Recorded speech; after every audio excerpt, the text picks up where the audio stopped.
Number, class number कितना रहेगा, शायद 11 नहीं था। ग्रेवाल कितनी नंबर इंटी है? 13 हुआ था, 14। चलिए अब मैं बात नहीं करूंगा, कृपया हल्का सा कुछ नोट कर ले।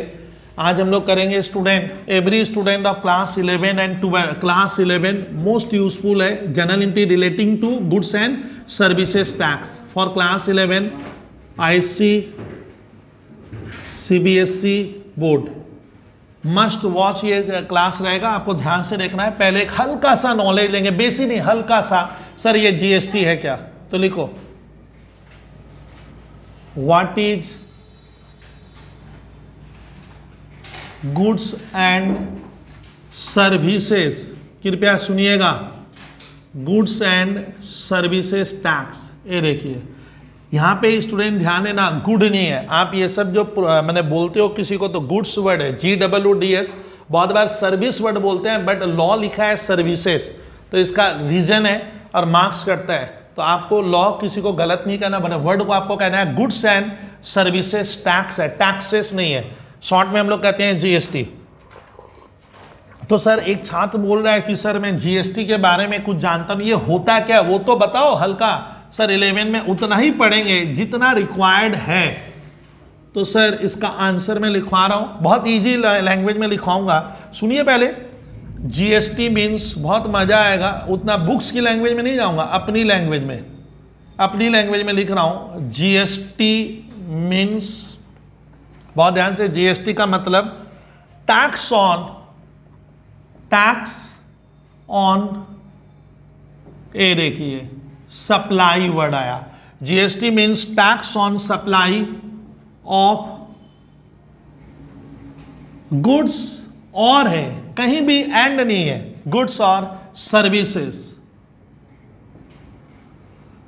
ओ सर जीएसटी का मतलब होता है, GST means tax on supply, GST means tax on supply of goods और सर्विसेज और बोथ। अब देखो अब आया क्या, गुड्स, ध्यान से स्टूडेंट, और सर्विसेज और बोथ। अब लिखना होगा एक्सेप्ट, इसको छोड़ते हुए, alcoholic liquor,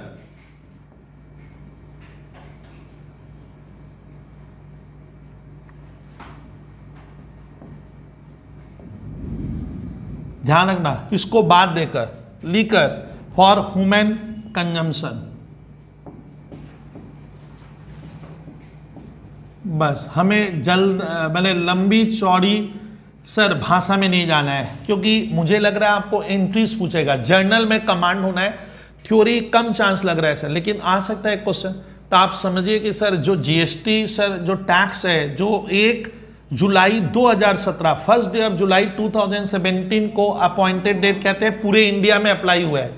it extends to, मैंने सुबह बोला था, it extends to whole of India including Jammu and Kashmir. तो आप जम्मू एंड कश्मीर, आपको खाली लिखना है, मैंने पूछेगा इसका दायरा कहां तक है, तो ये पूरे इंडिया में अप्लाई होगा, यहां तक कि जम्मू एंड कश्मीर। तो अब हमें जम्मू एंड कश्मीर क्या नहीं करना है, लिखना नहीं है, मेंशन नहीं करने का, it extends to whole of India. लेकिन सर सवाल बनता है, इसमें जो कीवर्ड होता है स्टूडेंट, जो हम 11 में डिस्कस नहीं करूंगा बहुत समय, देखिए सप्लाई, यहां पे ध्यान देना है, दिस इज ए कीवर्ड। अगर कोई स्टूडेंट सप्लाई वर्ड नहीं लिखा, भैया बहुत भयंकर गलती किया है। जीएसटी का मतलब होता है जब आप सप्लाई करोगे, देखिए देखा है, जब आप सप्लाई करोगे, सप्लाई वर्ड आया है सर, सेल नहीं है, भूल जाइए, मैन्युफैक्चरिंग नहीं है, भूल जाइए, एक्सचेंज नहीं है, क्या लिखा है, सप्लाई होना चाहिए। बोलता है अगर आप सप्लाई करते हो, आप समझते हो गुड्स का, अदरवाइज क्या, सर्विसेज का। गुड्स और सर्विस दोनों को इसमें एक जगह लाया गया, गुड्स भी आ रहा है और क्या आ रहा है, सर्विस। यानी कोई सर पर्सन, कोई भी पर्सन, स्टूडेंट, किसी को भी क्या कर रहा है, गुड्स या क्या कर रहा है, सर्विस दे रहा है, या दोनों, सर दोनों देगा। और बोथ मैंने दोनों एक साथ कैसे हो सकता, हाँ बहुत से क्षेत्र में दोनों आएगा, या तो मैं केवल गुड्स दूंगा या मैं केवल सर्विस दूंगा, या दोनों भी तो हो सकता है। दोनों, जैसे एक एग्जांपल बना ले रहे हैं, गुड्स मतलब मान ले स्टूडेंट मैं एक कंप्यूटर का सेलर हूं, मैंने सामने वाले को कंप्यूटर क्या किया, सेल किया, क्या दिया, गुड्स, वो मेरा गुड्स है। लेकिन मैं सर्विस दूंगा। हाँ, मैं टीचर हूं, मान ले मैं टीचर हूं, मैं आपको यहाँ वेस्ट बंगाल में खड़े होकर पढ़ा रहा हूँ, रिश्ता मेरा प्लेस है, रिश्ता में ही पढ़ा रहा हूँ और रिश्ता में आप मुझसे क्या कर रहे हो, सर्विस ले रहे हो। इतना समझे आप? तो गुड्स भी दे सकते हैं और क्या, सर्विस। लेकिन दोनों कैसे एक साथ होगा? हाँ होगा, दोनों एक साथ का बेस्ट एग्जांपल बनता है रेस्टोरेंट। जहां पे आप जाओगे तो आप बुद्धि लगाओ कि वो आपको सर्विस भी देता है, चेयर टेबल पे बैठा कर बाकायदा क्या कर रहा है, खिला रहा है, वो सर्विस हुआ। समझ में आ रहा है? लेकिन जो सामान दे रहा है वो तो आंखों से क्या हो रहा है, दिख रहा है, सर देख पा रहा हूं। तो याद रखिएगा, रेस्टोरेंट जो होता है उसमें मैं लिख सकता हूं बोथ। तो इसका ना ये कहीं छोड़ा नहीं है। बोलते हैं कि अगर आप सप्लाई करते हो आइदर क्या गुड्स का, आइदर सर्विस का, तो जीएसटी एक टैक्स है। टैक्स का मीनिंग क्या हो बाद में लगते हैं, सप्लाई ऑफ गुड्स और सर्विसेज और बोथ। लेकिन इस आइटम को छोड़कर ये सर हमारे भारतीय संविधान, हमारे देश के संविधान में ये जो डेफिनेशन आई है उसमें बोला है भैया इसको छोड़ देंगे। तो इसको फ्यूचर में भी मालूम है अल्कोहलिक लिक्वर को क्या नहीं कर पाएंगे, हम नहीं ला पाएंगे। अल्कोहलिक लिक्वर किसके लिए, जो हुमेन, उस पर जीएसटी क्या नहीं होगा, चार्ज नहीं करना है। उसमें अलग नियम है, बच्चे 11 में इतना नहीं पढ़ेंगे, बट ये लिखना होगा इसको हटा दिया गया है। इस क्या करना है, डागा इस क्या करना है हमको, हाँ हटाकर अल्कोहलिक लिक्वर नहीं आएगा। फॉर ये लिखना होगा for human consumption, that is GST. तो जीएसटी का मतलब हो गया स्टूडेंट, अगर मैं कुछ सप्लाई करता हूं गुड्स या सर्विस या दोनों, गुड्स और सर्विसेज और बोथ एक्सेप्ट अल्कोहलिक लिक्वर। यहां पे मैंने बोथ का एग्जांपल दे दिया। जैसे सर बोथ में आता है रेस्टोरेंट सर्विसेज, रेस्टोरेंट सर्विसेज में थोड़ा गुड्स भी है, थोड़ा आपको सर्विस भी देता है। तो ये याद रखिएगा, हर बिजनेस में स्टूडेंट, मेरे हिसाब से बहुत हद तक बिजनेस में आजकल आपको गुड्स भी देना पड़ता है और साथ साथ तो मिक्स हो जाता है। अरे मिक्स हो जाता है। जैसे after sales service, Samsung company आपको प्रोडक्ट बेचेगी, सैमसंग का क्या बेची सर, मॉनिटर बेची, कंप्यूटर बेची, फोन बेची, लेकिन हम खरीदेंगे ही नहीं, वो तो गुड्स है। मैं बोलूंगा भैया गुड्स खरीदने के बाद अगर गुड्स बिक गया तो सैमसंग कंपनी आपको वारंटी दे दी, सर 3 साल सोच मत, प्रोडक्ट मुझसे ले ले, बिंदास रहे, बिगड़ेगा तो मैं सर्विस दे दूंगा। तो वो आपको गुड्स भी बेच रहा है, बाद में आपको, तो उसका तो दोनों तरह का काम हो गया, दोनों जगह जीएसटी लगेगा। तो अधिकतर बिजनेस में देखना सिर्फ गुड्स नाम की चीज नहीं होती है। हाँ, मैं जो आपको पढ़ा रहा हूं प्योरली, तो मैं आपको सर्विस दे रहा हूं, प्योरली सर्विस दे रहा हूं। लेकिन मान ले मैं आपको बुक्स देने लगा, मैं यहाँ खाना पीना भी क्या करने लग गया, प्रोवाइड करने लगा, हो ही सकता है सर। तो मेरा क्या क्वेश्चन है, आप ये लाइन या डेफिनेशन को मेमोराइज कर लो कि जीएसटी सर एक टैक्स है जो कब लगेगा, जब आप सप्लाई करते हो। It's a vast word, supply का सेक्शन होता है 7, सेक्शन 7 में आता है जीएसटी में, आपको उसमें उलझना ही नहीं है। सप्लाई क्या है उसका भी लंबा चौड़ा क्या है, 2 क्लास लग जाता है पढ़ते पढ़ते। चलिए छोड़िए, सप्लाई ऑफ गुड्स और सर्विसेज और both except alcoholic liquor for human consumption. सीधी भाषा में कहूं तो ये दारू है सर, जो ह्यूमन कंजम्पशन में है उसके ऊपर जीएसटी नहीं आएगा, सीधी बात, उस पर जीएसटी नहीं लगता है, उस पर अलग अलग टैक्स लगेगा, घबराइए मत आप। लेकिन जीएसटी के परव्यू से उसको हमारा लॉ सर मना किया, इसको नहीं रखना है, उसके पीछे लॉजिक हम उलझेंगे नहीं। सर आगे बताइए आप, अब आगे सुनना, जो जो जरूरत मैं खाली वही लूंगा आपके लिए। अब आता है सर, एक बच्चा बोला, सुनिए ना सर, गुड्स किसे कहेंगे, मैं पहले नहीं पढ़ा हूं, ये जानना जरूरी है, नहीं तो जीएसटी लगा नहीं पाओगे आप। चलिए sir, what is the definition of goods. Sir goods क्या है थोड़ा बता देते, बहुत बुकिश लैंग्वेज में नहीं जाएंगे, अपनी भाषा में करवा के मैं लाया हूं सर। देखिए, any article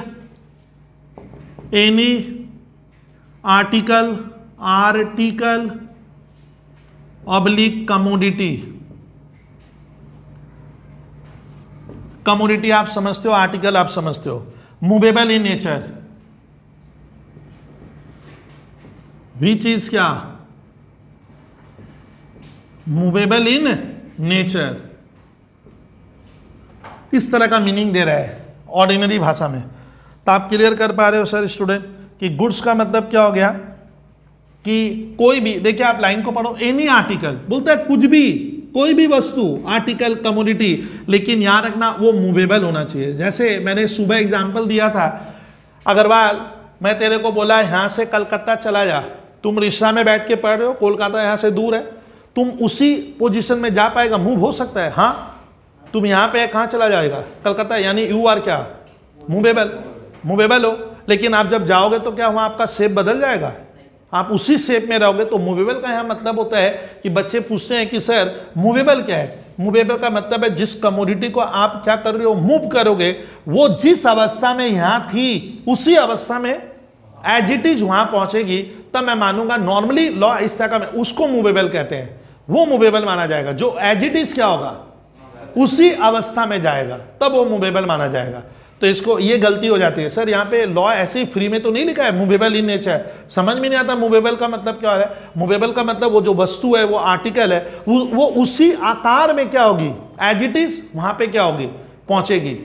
as it is पहुंच जाए तब मानेंगे वो आइटम क्या है, वो कमोडिटी क्या आर्टिकल, तब वो मूवेबल माना जाएगा। इसीलिए याद रखिएगा स्टूडेंट, नॉर्मली इमूवेबल होगा। अगर वो इमूवेबल है तो आप समझ गए वो जीएसटी उस पर लगता नहीं है। इमूवेबल जैसे लैंड, प्योर क्या, लैंड इमूवेबल है, लैंड इमूवेबल। लेकिन ना अब सुनिए, बिल्डिंग जो है, सर बिल्डिंग को मूव कैसे करूंगा। तो एक जन बोला कि सर बिल्डिंग को तोड़ देते हैं, एकदम सिंपल वर्ड है, डिसमेंटलिंग मैंने सर मैं ब्रेक करके भेज दूंगा ना, तब वो उस एज इट इज उस आकार में यहां से दूसरी जगह पे नहीं जाएगी।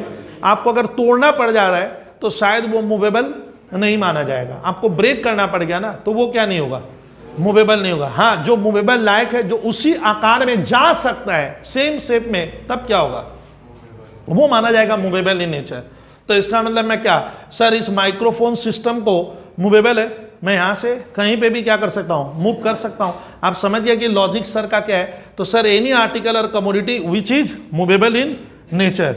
अच्छा, ये भी नोट में ध्यान रखना, ये लाइन को लिख लो, कैन बी मूव, जा क्या सकता है, लिखो तो, can be move from one place to, can be move, लिखो वन प्लेस टू, मैं बताऊंगा ना, अदर एज इट इज। अच्छा, ये एक इंपॉर्टेंट लाइन लिखवा दिया, वो उसी शेप में जाएगा। Can be move from one place to another या अदर एज इट इज, मैंने वो जैसा है वैसे ही जाना चाहिए, तब वो मूवेबल है, अदरवाइज वो मूवेबल नहीं माना जाएगा। जैसे बिल्डिंग को मैं एज इट इज दूसरी जगह नहीं भेज सकता, भेजेंगे कैसे, तुम बोलोगे सर इसको तोड़ना, जैसे डिसमेंटलिंग आ जाएगा वो क्या नहीं होगा, मूवेबल नेचर का नहीं माना जाएगा। ये क्लियर कर लीजिएगा। तो याद रखिएगा कि जीएसटी तभी लगेगा उसी गुड्स पे या आर्टिकल या कमोडिटी पे लगेगा जो मूवेबल इन नेचर होना बहुत क्या है, जरूरी है। वो भी एज इट इज होना चाहिए। एज इट इज आप लेके जाकर दोगे तब वो मूवेबल माना जाएगा। जैसे ये मार्कर पेन, पार्थ शर्मा, मैं इसको मूवेबल कर ही सकता हूं, हाँ मेरे को 10,000 पीस यूपी में भेजने का, भेज सकते हो, तो ये एज इट इज जा ही सकता है। फिर भी मैं पंचायती क्या किया, ब्रेक कर दूंगा, ब्रेक करके भेजूंगा ना, वो तो एज इट इज जा सकता था ना, तब ये क्या माना जाएगा, मूवेबल है, ये मूवेबल है। आप जबरदस्ती इसको क्या कर रहे हो, हाँ, तब भी वो मूवेबल माना जाएगा। चीज समझना, तो जो मूवेबल है मतलब आप समझ गए, एज इट इज एक जगह से दूसरी जगह जा सकता है, अगर ऐसा लगता है तब उसको हम गुड्स कहेंगे। और जो गुड्स नहीं है, anything which is other than goods is treated as क्या, सर्विस। यानी सर्विस की जो जीएसटी में डेफिनेशन आई, अगर मैं प्रॉपर लिखवाऊं इनको, प्रॉपर, मैं आपको 11-12 लाइक बता रहा हूं। तो सर्विस क्या होता है सर, जो गुड्स नहीं है वो क्या है, सर्विस है। तो ये जो डेफिनेशन है, सर्विस की डेफिनेशन बड़ा उल्टा है, सर्विस लिखने में बड़ा मजा आता है। Anything which is not goods is treated as क्या, सर्विस। बच्चा बोला बड़ा मजा आ रहा है सर लिखे, इसको निगेटिव डेफिनेशन कहते हैं। कौन सा, निगेटिव डेफिनेशन। मैंने अपने आप को ये निगेटिव कह रहा है, भैया मैं वो हूं जो गुड्स नहीं हूं। तो डेफिनेशन तब बहुत तरह की होती है। अगर आप पढ़े होगे आगे जाकर, आपने पहले आपको टीचर पढ़ाएगा, डेफिनेशन एक होती है कौन सी, जो होती है निगेटिव डेफिनेशन। निगेटिव मैंने ये नहीं है तब होगा, तो उसको कौन सा डेफिनेशन कहते हैं। तो सर्विस का डेफिनेशन क्या दिया हुआ है, निगेटिव है। बोलता है गुड्स नहीं है तो वो सर्विस है। एनीथिंग अदर देन क्या, गुड्स इज ट्रीटेड एज क्या, ओ सर ऐसा बात है, ये निगेटिव डेफिनेशन हुआ। पॉजिटिव क्या होता है, मैं जो हूं वही बता रहे, तब हम उसको क्या कहते हैं, पॉजिटिव। अरे तो ऐसा तो पढ़ा हुआ है ना आप हिस्ट्री ज्योग्राफी में, तो दैट इज पॉजिटिव डेफिनेशन होता है। तो डेफिनेशन कितने तरह के होते हैं, पॉजिटिव, मैं ये हूं, पॉजिटिव हुआ, मैं ये नहीं हूं, नेगेटिव डेफिनेशन। एक होता है जो लिखा गया वही होगा, उसमें एक भी आप हिस्सा, एक भी पॉइंट बढ़ा घटा नहीं सकते, जो दिया है वही होगा, तो वो एकदम कंस्ट्रक्टिव डेफिनेशन है, उसमें प्लस माइनस करने का क्या नहीं है, कोई जरूरत नहीं है, जो लिखा गया है वही होगा, तो वो होता है कंस्ट्रक्टिव डेफिनेशन। और एक होता है इंक्लूड्स। इंक्लूड्स मतलब मैं जो लिखा हूं वो भी है, इसके बाद भी हो सकता है, तो उसको क्या कहते हैं, इंक्लूड्स डेफिनेशन। मेरी नजर में बताया मैं, आप बुक्स में छोड़ो ना, तो एक डेफिनेशन है इंक्लूड्स। इंक्लूड्स मतलब टीचर बोलता है मैं जो लिखा हूं विद्यार्थी वो तो होगा, इसके बाद भी बहुत कुछ हो सकता है, तो वो क्या हो गया, इंक्लूड्स है। और भी हो सकता है, मैंने दायरा बहुत क्या है, बड़ा है, समझ गए। कंस्ट्रक्टिव एकदम एग्जॉस्टिव डेफिनेशन, मैं जो बोला वही होगा, तो वो होता है एग्जॉस्टिव, समझ में आ रहा है, और एक होता है पॉजिटिव और एक होता है क्या, निगेटिव। तो मेरी नजर में सर गुड्स क्या है, एनी आर्टिकल और कमोडिटी जिसको आप मूव कर सकते हो, which is movable in nature, समझ में आ रहा है। लेकिन मूवेबल करते समय नॉलेज में रखना है कि वो एक जगह से दूसरी जगह जब जाता है तो एज इट इज जा सकता है, तब हम उसको क्या मान लेंगे, मूवेबल। इसीलिए बिल्डिंग मैं नॉर्मली कहूंगा बिल्डिंग और लैंड इमूवेबल प्रॉपर्टी है, क्योंकि मैं एज इट इज उसको एक जगह से दूसरी जगह नहीं ले जा सकता। ये क्लियर हो गया अपना। तो ये आपको शुरू में क्या होगा विद्यार्थी, जरूरत पड़ेगा। अच्छा, अदर देन, अब सर्विस स्टूडेंट, अब क्या सर्विस, लिख लीजिए लिख लीजिए, इतना नहीं उलझना है, खाली एकदम बेस दे रहा हूं, base base. Anything other than goods, other than goods. Student what is service, goods and services, लिखिए लिखिए लिखिए गर्ल्स, एनीथिंग लिखो ना, anything other than goods is service. ये जैसे कि नॉलेज बच्चा शुरू में ले लिया, तो जीएसटी का डेफिनेशन आप देख लीजिएगा स्टूडेंट, बहुत ध्यान से 4 बार, गर्ल्स 4 बार ध्यान दे। जीएसटी क्या है, टैक्स है, एक तरह का टैक्स है जो लगेगा कीवर्ड सप्लाई पे। सप्लाई किसका होगा, गुड्स का या फिर क्या, सर्विस का, या दोनों का, ये ध्यान रखना। तो GST is a tax, very famous tax on supply of goods और सर्विसेज और बोथ। लेकिन इस आइटम को छोड़कर अल्कोहलिक लिखकर फॉर ह्यूमन कंजम्पशन। गुड्स क्या होता है सर, कोई भी आर्टिकल और कमोडिटी जिसको हम मूव कर सकते हैं एज इट इज, एक जगह से मैं दूसरी जगह उसको सर ट्रांसफर कर सकता हूं एज इट इज, वो उसी आकार में चला जाए, तब उसको गुड्स कहना। Service anything other than goods is क्या, सर्विस। तो ध्यान रखना स्टूडेंट, जो जीएसटी आप पढ़ोगे 11 में, तो जीएसटी कब लगेगा आपको ये देखना है कि कोई सप्लाई हुई है क्या। जीएसटी पूरा डिपेंड करता है किसके ऊपर, कितने देर है। तो स्टूडेंट हम लोगों का ध्यान रखिएगा, सर्विसेज क्या होता है, anything other than goods is service.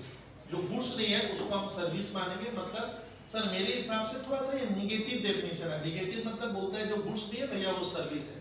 लेकिन दिक्कत आती है कि सर अब एक चीज बोलूंगा, आप ध्यान से सुनेगा, सर पहचानेंगे कैसे कि इसको मैं मानूंगा कि मैंने गुड्स सप्लाई किया ना क्या सर्विस है। तो दिक्कत आ सकती है कभी कभी। तो ये लॉ ने आपको सर क्लियर कट इसका भी लिस्ट दे दिया है कि हम इसे गुड्स मानेंगे और इसे सर्विस मानेंगे। सुनिए, इसे गुड्स मानेंगे और इसे सर्विस मानेंगे। अब जरा सुनिएगा कि जैसे लॉ कह रहा है कि जो रेस्टोरेंट होता है जहां पे सर हम जाते हैं, तो रेस्टोरेंट जो आपको सप्लाई करता है, हाँ रेस्टोरेंट सप्लाई कर रहा है, बदले में वो कंसिडरेशन मैंने सर क्या मनी कंसिडरेशन लेता है। तो रेस्टोरेंट क्या सप्लाई किया, गुड्स ना सर्विस। तो लॉ ने फाइनल डिसीजन किया कि रेस्टोरेंट जो आपको देता है वो सर्विस माना जाएगा। इस तरह लॉ क्या कर रहा है, कभी खुद डिफाइन कर दे रहा है।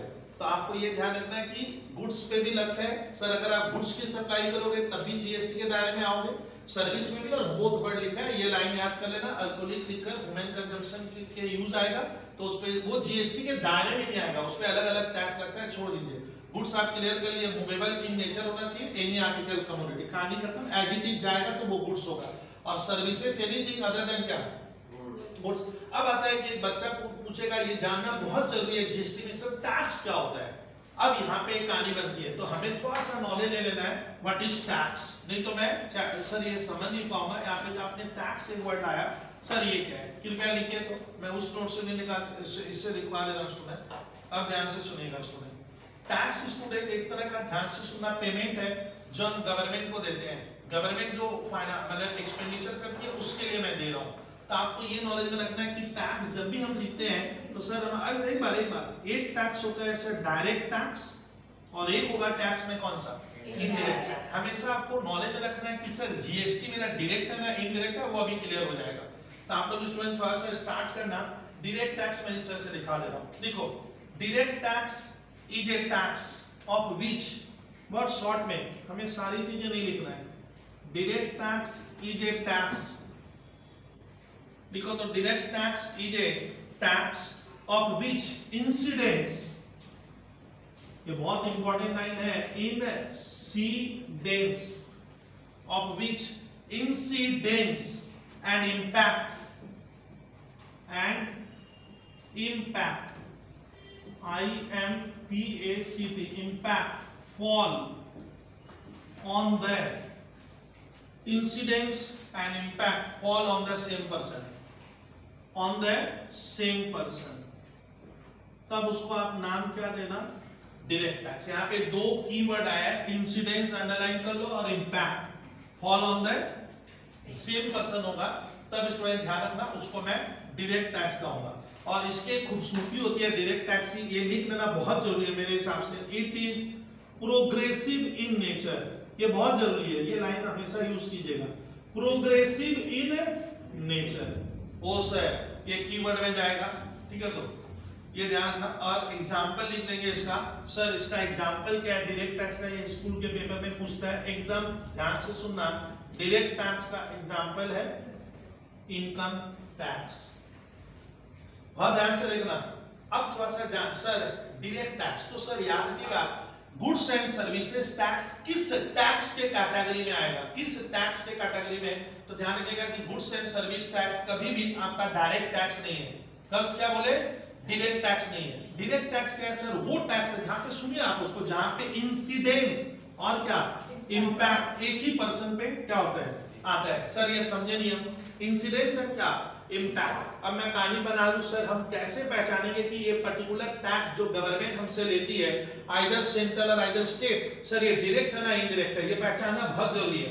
तो सर ध्यान रखिएगा, टैक्स में आपको ध्यान रखना है कि दो तरह का टैक्स है, डायरेक्ट और इनडायरेक्ट। टैक्स एक तरह का क्या है, पेमेंट होता है, जो हमें क्या करना पड़ता है, गवर्नमेंट को हम देते हैं, लेकिन बदले में हमें कोई ना बेनिफिट का मतलब होता है डायरेक्टली बेनिफिट, डायरेक्ट बेनिफिट नहीं मिलता है। टैक्स एक तरह का पेमेंट है जो हमें क्या करना पड़ता है, गवर्नमेंट को देना पड़ता है। गवर्नमेंट अपने लॉ के, उसका भी टैक्स का भी लॉ है, उस हिसाब से गवर्नमेंट क्या करेगी, लगाएगी। ये टैक्स केवल सेंट्रल गवर्नमेंट और क्या स्टेट गवर्नमेंट आपके ऊपर चार्ज कर सकती है, और किसी तीसरे का क्या नहीं है। तो हमारे देश का जो संविधान है उसमें साफ लिखता है कि टैक्स इंपोज करती है गवर्नमेंट, गवर्नमेंट मतलब सेंट्रल और कौन सा, स्टेट गवर्नमेंट। जो आपके ऊपर चार्ज किया जाएगा आपको देना भी पड़ेगा। लेकिन ध्यान रखना कि इंपैक्ट और इंसिडेंस का मतलब होता है, मान लो इनकम टैक्स, क्यों इसका एग्जांपल बनना है, तो इनकम टैक्स में मान लो मैं जो इनकम जनरेट करूंगा उसके ऊपर टैक्स भी मुझे ही देना पड़ेगा, तो ये डायरेक्ट टैक्स हो गया। जो इनकम क्या कर रहा है, जनरेट कर रहा है, टैक्स भी क्या करना है, उसी के ऊपर क्या होगा, गवर्नमेंट चार्ज करेगी और वही उसका पेमेंट करेगा, तो वो क्या हो गया, इनकम टैक्स। डायरेक्ट है, उसका बर्डन मतलब इसका बर्डन मेरे ऊपर पड़ रहा है, मैं फील कर रहा हूं। तो इंसिडेंस और इम्पैक्ट अगर एक ही पर्सन पे पड़ता है तब वो मान लेना ये डायरेक्ट टैक्स की कैटेगरी में जाएगा। The one of the best example is क्या, इनकम टैक्स। इनकम मतलब जिसकी इनकम है उसको टैक्स देना होगा, वो चाहकर भी उस टैक्स को किसी दूसरे पे क्या नहीं करेगा, शिफ्ट नहीं कर सकता। इसलिए देखना इनकम टैक्स कभी भी किसी बिल में ऐड नहीं होता है। मान ले मैं साल भर में 25,000 रुपए इनकम टैक्स देता हूं, तो मैं सोचा कि मैं बच्चों को पढ़ाता हूं, चलो बिल में क्या कर देते हैं, जोड़ के ले लेंगे ना।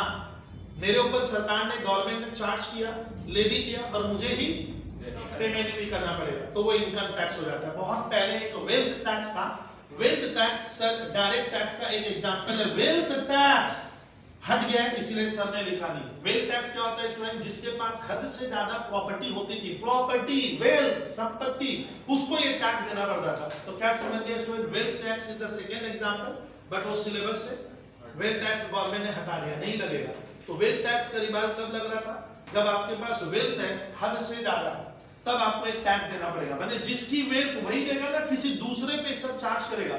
यानी इंपैक्ट एंड इंसिडेंस क्या हो रहा है, मेरे ऊपर पड़ रहा था, वो होता है वेल्थ टैक्स। वेल्थ टैक्स का नियम था, अगर आपके पास 30 लाख के ऊपर की प्रॉपर्टी है तो 1% टैक्स लगता था। तो आप दो एग्जांपल याद रखना, डायरेक्ट टैक्स में कौन सा, हाँ, और वेल्थ टैक्स। और टैक्स क्या है सर, पेमेंट है, जब हम गवर्नमेंट को देते हैं, गवर्नमेंट के अपने बहुत से एक्सपेंडिचर फंड के लिए जनरेट करती है, और ये टैक्स गवर्नमेंट क्या होता है, एज गवर्नमेंट के पास अथॉरिटी है एज पर लॉ कि वो आपके ऊपर टैक्स चार्ज कर सकती है। और टैक्स का पैसा जो गवर्नमेंट को देता हूं, ध्यान रखिएगा, उसका डायरेक्ट और इनडायरेक्ट आप ध्यान से समझना, उसका बेनिफिट मुझे मिलेगा इसकी गारंटी नहीं है। गवर्नमेंट उस टैक्स के पैसे को किसी भी पर्पस में क्या करेगी, पब्लिक के इंटरेस्ट में यूज कर सकते हैं। रोड बनाएगी, ब्रिज बनाएगी, डैम बनाएगी, लॉ एंड ऑर्डर मेंटेन करेगी, सेना हमारी जो होती है सर आर्मी, उसके लिए एक्सपेंडिचर करेगी, वो गवर्नमेंट का डिसीजन है, उसमें हम इंटरफेरेंस नहीं कर सकते। तो ये ध्यान रखना। अच्छा, टैक्स और फीस में क्या फर्क है कि हम जब फीस देते हैं डॉक्टर को, वो टैक्स नहीं है। डॉक्टर को जब मैं फीस देता हूं तो उसका बेनिफिट प्रत्यक्ष डायरेक्टली मुझे मिलता है। तो जब आपको बेनिफिट मिल जा रहा है डायरेक्टली आप ही को मिलेगा, तो वो कभी भी टैक्स नहीं माना जाता है। क्या माना जाता है, वो फीस है। फीस में मुझे डायरेक्ट बेनिफिट मिल रहा है, तब उसको फीस कहूंगा। और जब मुझे डायरेक्टली बेनिफिट नहीं मिल रहा, वो पैसा कहीं भी यूज होगा, और गवर्नमेंट एज पर गवर्नमेंट के पास ऑथोरिटी मतलब सेंट्रल गवर्नमेंट स्टेट गवर्नमेंट ये टैक्स आपके ऊपर लगाती है तरह तरह का, तो याद रखिएगा उसमें आपको इनकम टैक्स और कौन सा वेल्थ टैक्स याद रखना है सर। तब डायरेक्ट टैक्स का ये कहानी याद रखना है। प्रोग्रेसिव का यहाँ मतलब क्या होता है? प्रोग्रेसिव का मतलब है कि इनकम टैक्स हमारा जो लॉ बना है वो साफ कह रहा है ज्यादा इनकम ज्यादा टैक्स दे, कम इनकम कम टैक्स दे, इनकम नियम मत देना, इसलिए इसका नाम क्या है? प्रोग्रेसिव इन नेचर है। प्रोग्रेस करोगे टैक्स का रेट धीरे धीरे क्या होगा? बढ़ेगा, ये ध्यान रखना। तो सर आपको ये भी ध्यान रखना है कि इसके लिए प्रोग्रेसिव का यहाँ पे मीनिंग ये लग रहा है मोर इनकम पे क्या होगा? मोर टैक्स लगेगा, माने रेट बढ़ जाएगी, रेट बढ़ाएगा। मोर टैक्स मतलब क्या? रेट बढ़ जाएगा, तो रेट क्या होगा? बढ़ेगा। मैक्सिमम रेट 30% तक लग सकता है, तो क्लियर की? तो टैक्स का रेट क्या हो जाएगा आपका? 30% जा सकता है, माने 100 रुपया कमाओगे तो 30 रुपया गवर्नमेंट ले लेगी टैक्स के रूप में। तो ये प्रोग्रेसिव का मतलब है more income means you are liable to pay more tax. इस सिद्धांत पे बना है जो बहुत ही खूबसूरत है। इससे क्या होता है? इससे ये लगता है इसलिए बना होगा कि जो अमीर आदमी है उससे टैक्स ज्यादा लेंगे तो इनइक्वालिटी ऑफ इनकम दूर हो जाएगी, गरीब से लेंगे नहीं तो मैच होते जाएगा। चलिए अब हम लोग लिखेंगे सर हमारा जीएसटी जो था ना ये बेस्ट एग्जांपल है इनडायरेक्ट टैक्स का। तो जीएसटी याद रखिएगा goods and services tax indirect tax है, याद रखिएगा IDT इनडायरेक्ट टैक्स। तो हम लोग को डायरेक्ट टैक्स लिखवा दिए। अब मैं थोड़ा सा नॉलेज ले लूंगा सर इनडायरेक्ट टैक्स क्या रहेगा, तो बुक्स में भी देता है आपको, तो आप देख लो सर इनडायरेक्ट टैक्स। पूरा कहानी हमें नहीं चाहिए सर, जस्ट बेसिक को समझ लेंगे। देखो indirect tax is a tax, यही कहानी है छाप दूंगा। Indirect tax is a tax, indirect tax is a tax, आप लिखना ऑन विच, जिसके ऊपर, on which incidence and impact, incidence and क्या? Impact fall on to, fall on to, यहां पे लिखे थे ना, हाँ टू डिफरेंट लगा दे वर्ड में, क्या होगा? Different person. बहुत ध्यान से। तो इनडायरेक्ट टैक्स सर एक इस तरह का टैक्स है जहां पे इंसिडेंस एंड इंपैक्ट दो क्या होगा? अलग अलग पर्सन पे क्या होगा? आने वाला है इनडायरेक्ट टैक्स में। इनडायरेक्ट टैक्स में क्या होगा sir? Incidence and impact fall on two different person. Sir इस टैक्स के खूबी लिख लो, आपको काम आएगा। ये रिग्रेसिव इन नेचर है तो ये काम आ सकता है, it is regressive in nature. समझ में आ रहा है? नहीं समझ में आएगा तो पूछना होगा आपको सर, नहीं तो फंस जाओगे।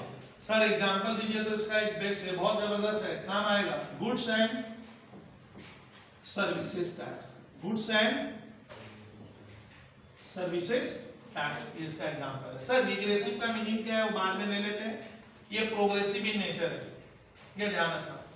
तो गर्ल्स इसमें देखिए इंपैक्ट और incidence lie on the same person, और इसमें क्या पड़ेगा? इंपैक्ट और incidence fall on two different person. इसका मतलब क्या हो रहा है? मान ले कि यहाँ पे डाका ध्यान देना कि मान ले ये मार्कर पेन का मैं सेलर हूँ, I am a seller of marker pen. तो मैं मार्कर पेन जब बेच रहा हूँ 5 शर्मा, इसका प्राइस मान लो 30 रुपीज है। एक एग्जांपल दे दो जिससे बच्चा सब 30 रुपीज का इसका प्राइस है।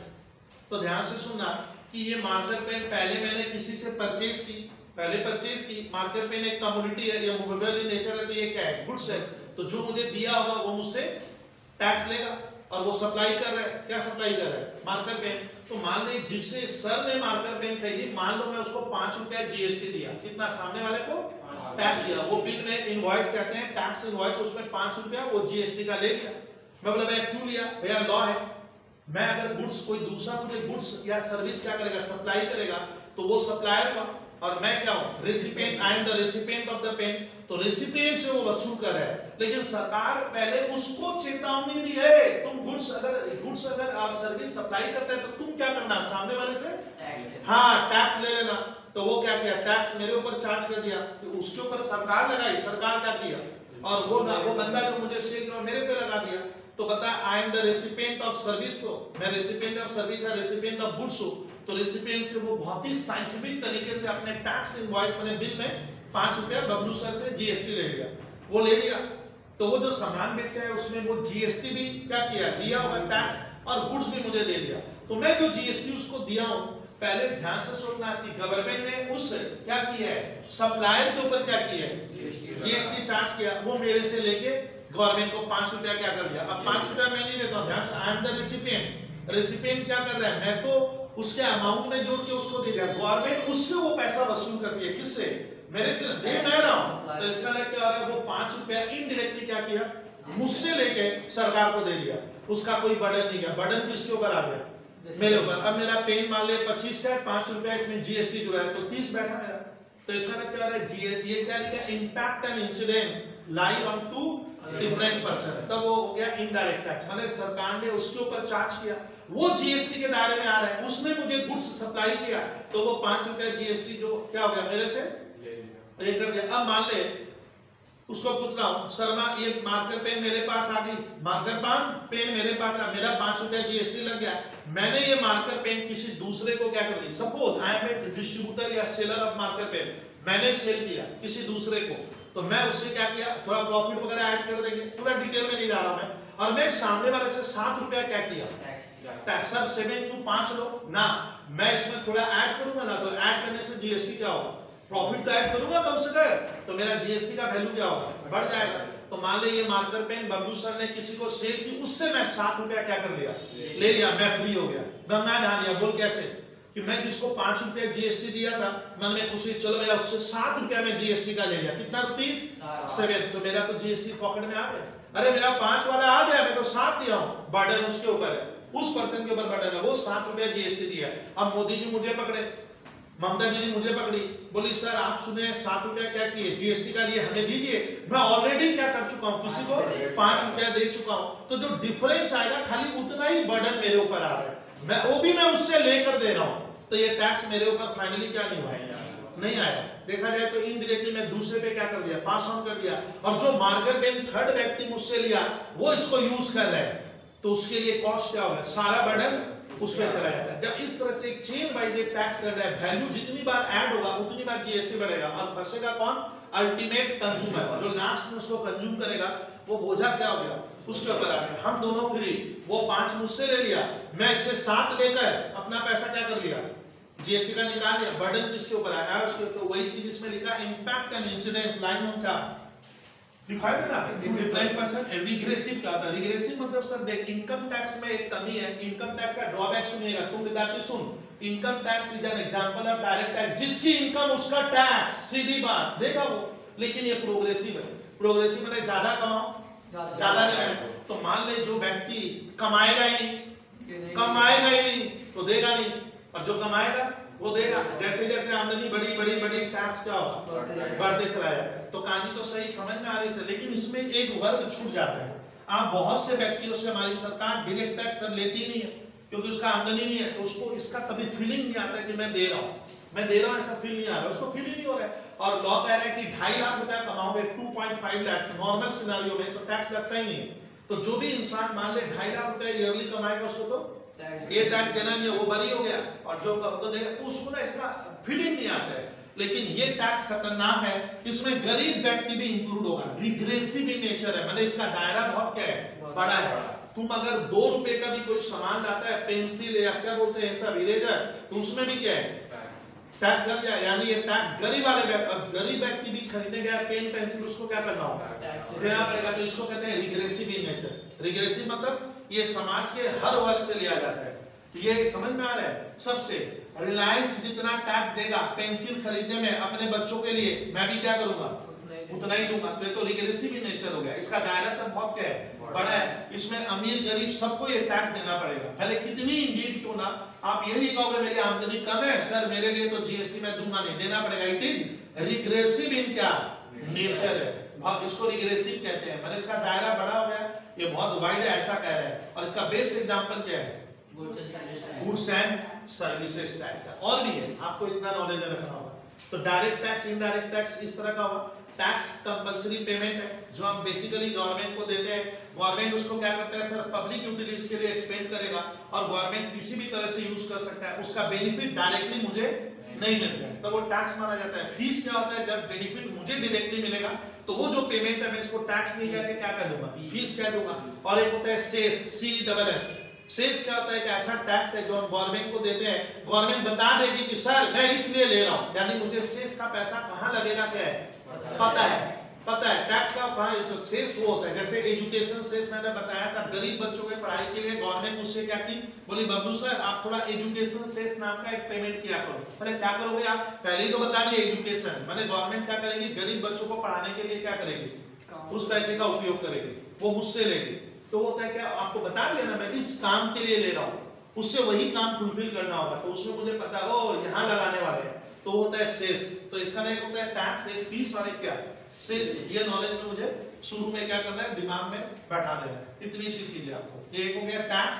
फिर आपको ध्यान रखना है टैक्स के बाद आपको ध्यान रखना है डायरेक्ट टैक्स, फिर क्या इनडायरेक्ट टैक्स, एक एक एग्जांपल, एक एक खासियत, लंबा चौड़ा लेक्चर कर। फिर हमें जाना है जीएसटी, हमें डेबिट क्रेडिट जीएसटी का करना है। ये भी बता दी कि जीएसटी तभी लगता है जब आप गुड्स या कमोडिटी क्या करते हो, सप्लाई करते हो, वो भी मूवेबल नहीं चलता, मूवेबल, ये ध्यान रखना। इमूवेबल पे नहीं लगता है। लैंड एंड बिल्डिंग बोला, उसमें कुछ नियम है, हो जाएगा। सर्विस एनीथिंग अदर देन क्या गुड्स या सर्विस, फैसला कौन करेगा ये गुड्स है ना सर्विस है, तो उसका एक सर क्या है हमारे जीएसटी लॉ में बता दिए केसेस कि ये गुड्स मानेंगे और ये क्या मानेंगे सर्विस। अच्छा, अब उसके आगे स्टूडेंट हमारा जो नेक्स्ट पर बन रहा है वो तुम लोग अब स्टार्ट कर। उसके बाद हम लोग को स्टूडेंट लिख देना है, मैं सारा नहीं लूंगा, जरूरत नहीं पड़ेगा, हमें एमटी के ऊपर काम करना है स्टूडेंट, उतना ही लिखवाऊंगा। हाँ ये लिखवा दिए, हिस्ट्री जरूरत नहीं है। हाँ ये आप कुछ कृपया पॉइंट लिख लीजिए, तो कुछ पॉइंट, कुछ ज्यादा नहीं लगेगा। डब्ल्यू लिखे, हेडिंग दीजिए कॉन्सेप्ट ऑफ जीएसटी, लिखिए सर जीएसटी का कंसेप्ट क्या है, तो कुछ बातें जो जबरदस्त काम आएगी तो लिख लो। Number 1, it is and indirect tax, दिखाई जा सकता है सर। ये हमारा क्या है गागा, इनडायरेक्ट टैक्स। सर जीएसटी हमारा क्या हो गया, एक इनडायरेक्ट टैक्स है, ठीक है। तो मैंने एक पॉइंट टीचर को लिखा सर जीएसटी की कुछ मुख्य बातें, तो बातें नंबर क्या हो गया, इट इज एंड, एक 11 का छात्र इतना बिगिनिंग में सीख ले बहुत काफी है। इनडायरेक्ट टैक्स है, क्यों, क्योंकि इसका इंपैक्ट एंड इंसिडेंस दो अलग अलग व्यक्तियों पे पड़ता है, ये ध्यान रखना बहुत ध्यान से। फिर आप ये लिख लीजिएगा, it is levied on supply of goods और सर्विसेज। ओ ये जीएसटी कब लगेगा, इट इज लेविड ऑन, आप ऐसा क्या करोगे, क्या सप्लाई ऑफ गुड्स और सर्विसेज पे लगता है। ये फीचर्स टाइप का हो गया, गुड्स और सर्विसेज। ओ सर ऐसा बात है क्या, हाँ ऐसी बात है क्या। फिर लिखा और बोथ लाना पड़ेगा, देखो गलती हो गया, और बोथ दोनों भी हो सकता है। चलिए फिर सर सुनिए, इट इज पेड बाई, अब आता है ये जीएसटी टैक्स देगा कौन, it is paid by, paid बने गवर्नमेंट को कौन देगा, paid by supplier of goods. बहुत ही कीवर्ड आया सर, बहुत कुछ सीखने को मिला। ये दिया किसके द्वारा जाता है, सप्लायर ऑफ गुड्स और क्या सर्विसेज, सप्लायर ऑफ गुड्स और सर्विसेज, और बोथ बट इंटरेस्टिंग केस लिखेंगे, बट इसका बोझा कौन झेलता है, बोर्न बाई कौन, रेसिपिएंट। शायद ये समझे नहीं, अभी एक्सप्लेन हो जाएगा, अभी पार्ट इसको लिख ले भैया। It is paid by supplier, it is paid by supplier of goods और सर्विसेज। अब यहाँ पे देख लेते हैं, प्लीज लिखा करीबा। अब बता कि यहाँ पे जो अभी मैं डाटा पढ़ा रहा हूँ तो मैं कौन हूँ, रेसिपिएंट हूँ ना, मैं आपको सर्विस सप्लाई कर रहा हूँ, तो आई एम सप्लायर। कहानी बना बोलता है कि ये सप्लायर देगा, सर झूठ बोलते आप कहाँ देते हो, आप तो हमसे ले लोगे, हाँ पक्की बात है, तो सप्लायर कहाँ देगा, लेकिन ना गवर्नमेंट किस पे चार्ज की है, it is paid by supplier. मैंने मोदी जी या सेंट्रल गवर्नमेंट सुनिएगा प्लीज मुझसे जीएसटी लेगी, क्योंकि सप्लायर मैं हूँ, तो गवर्नमेंट मेरे ऊपर बदल है, सर सप्लाई आप कर रहे हो, क्या सप्लाई किया, सर्विस दे रहा हूँ, सर्विस का वैल्यू है, तो यानी एक तरह का सेल ही हुआ। मैं आपको 4600 रुपया में पढ़ा रहा हूँ, सीधा कहूँ तो 4600 रुपया फीस दे रहे हो सर आप 11 आईसी का, तो आप मुझे क्या कर रहे हो, मैं आपको सर्विस दे रहा हूँ, तो यू आर सप्लायर ना रेसिपिएंट। तो यानी सरकार किस पे चार्ज की दे, इट इज, फिर जमा कौन करेगा, वो जीएसटी कौन देगा। अग्रवाल बोला कि सर 4600 की फीस है, we are recipient, you are supplier, तो मैं दे दूंगा ना, मोदी बोलता ना नहीं चलेगा, आप लेकर मुझे दो। तो इसका क्या कहा, ये ड्यूटी किसकी है देने की, सप्लाई, मुझे देना होगा, बट किससे लेकर, ये दे बॉर्न बाय रेसिपिएंट, यानी बोझा तेरे ऊपर आया और माध्यम मुझे बनाया, सरकार बोलता आप दो। ऐसा क्यों किया जैन? ऐसा इसलिए किया होगा कि तुम बोली जैन सर आपका क्या भरोसा, आप नहीं दोगे तो हम ही लोग दे देंगे, नहीं चलेगा। क्यों? क्योंकि देगा कौन, सप्लाई। गवर्नमेंट बोलता है मैं रेसिपिएंट को कहां ढूंढूंगा, मैं क्या अरुण जागा के घर में जाकर ठक ठक, ये थोड़ी है तुम जीएसटी दे बब्बू ब्याह से पे आता, तो लेने में इजीनेस हो गया। तो ये याद ना, देता सप्लायर है गवर्नमेंट को पेमेंट, बट आपसे लेकर, that's why it is known as indirect tax. Burden मेरे ऊपर नहीं आया, किसके ऊपर आया, आपके ऊपर आ गया। तो यहाँ पे मैं हो गया सप्लायर और यू आर क्या, रेसिपिएंट। यानी यहाँ पे वर्ड आता है परचेजर सेलर नहीं है, ज्यादातर वर्ड यूज होगा क्या, सप्लायर और रेसिपिएंट। यानी रेसिपिएंट से सप्लायर जीएसटी का पैसा लेकर फिर देता है, तो इसको हम लोग कहते हैं फॉरवर्ड चार्ज मैकेनिज्म। क्या वर्ड याद रहेगा, ये लिखवाऊंगा नहीं, फॉरवर्ड चार्ज कहते हैं। मोटी बात क्या सर, ये फॉरवर्ड चार्ज है। नॉर्मल केस में मैं आपसे लेकर आपको दे दूंगा, कहानी खत्म। तो ये पेड होगा गवर्नमेंट को किसके द्वारा, सप्लायर के द्वारा, बट किससे लेकर, रेसिपिएंट, जो सर्विस मुझसे या गुड्स मुझसे ले रहा है। सिंपल वर्ड में ये वाला लाइन क्लियर हो गया सर, सवाल को भी ऐसे ही करेंगे। अच्छा अब आता है ना रुकिए ना, इट इज एप्लीकेबल, कहां एप्लीकेबल, अभी बताया कि सेक्शन 1 में बोला है, बोलिए, टू पूरे इंडिया में ना खाली वेस्ट बंगाल में, बोलिए भैया, ऑल ओवर इंडिया। और मैंने इसका दायरा बहुत बड़ा है सर, इसका दायरा बहुत बड़ा है। इट इज एप्लीकेबल टू क्या, ऑल ओवर इंडिया।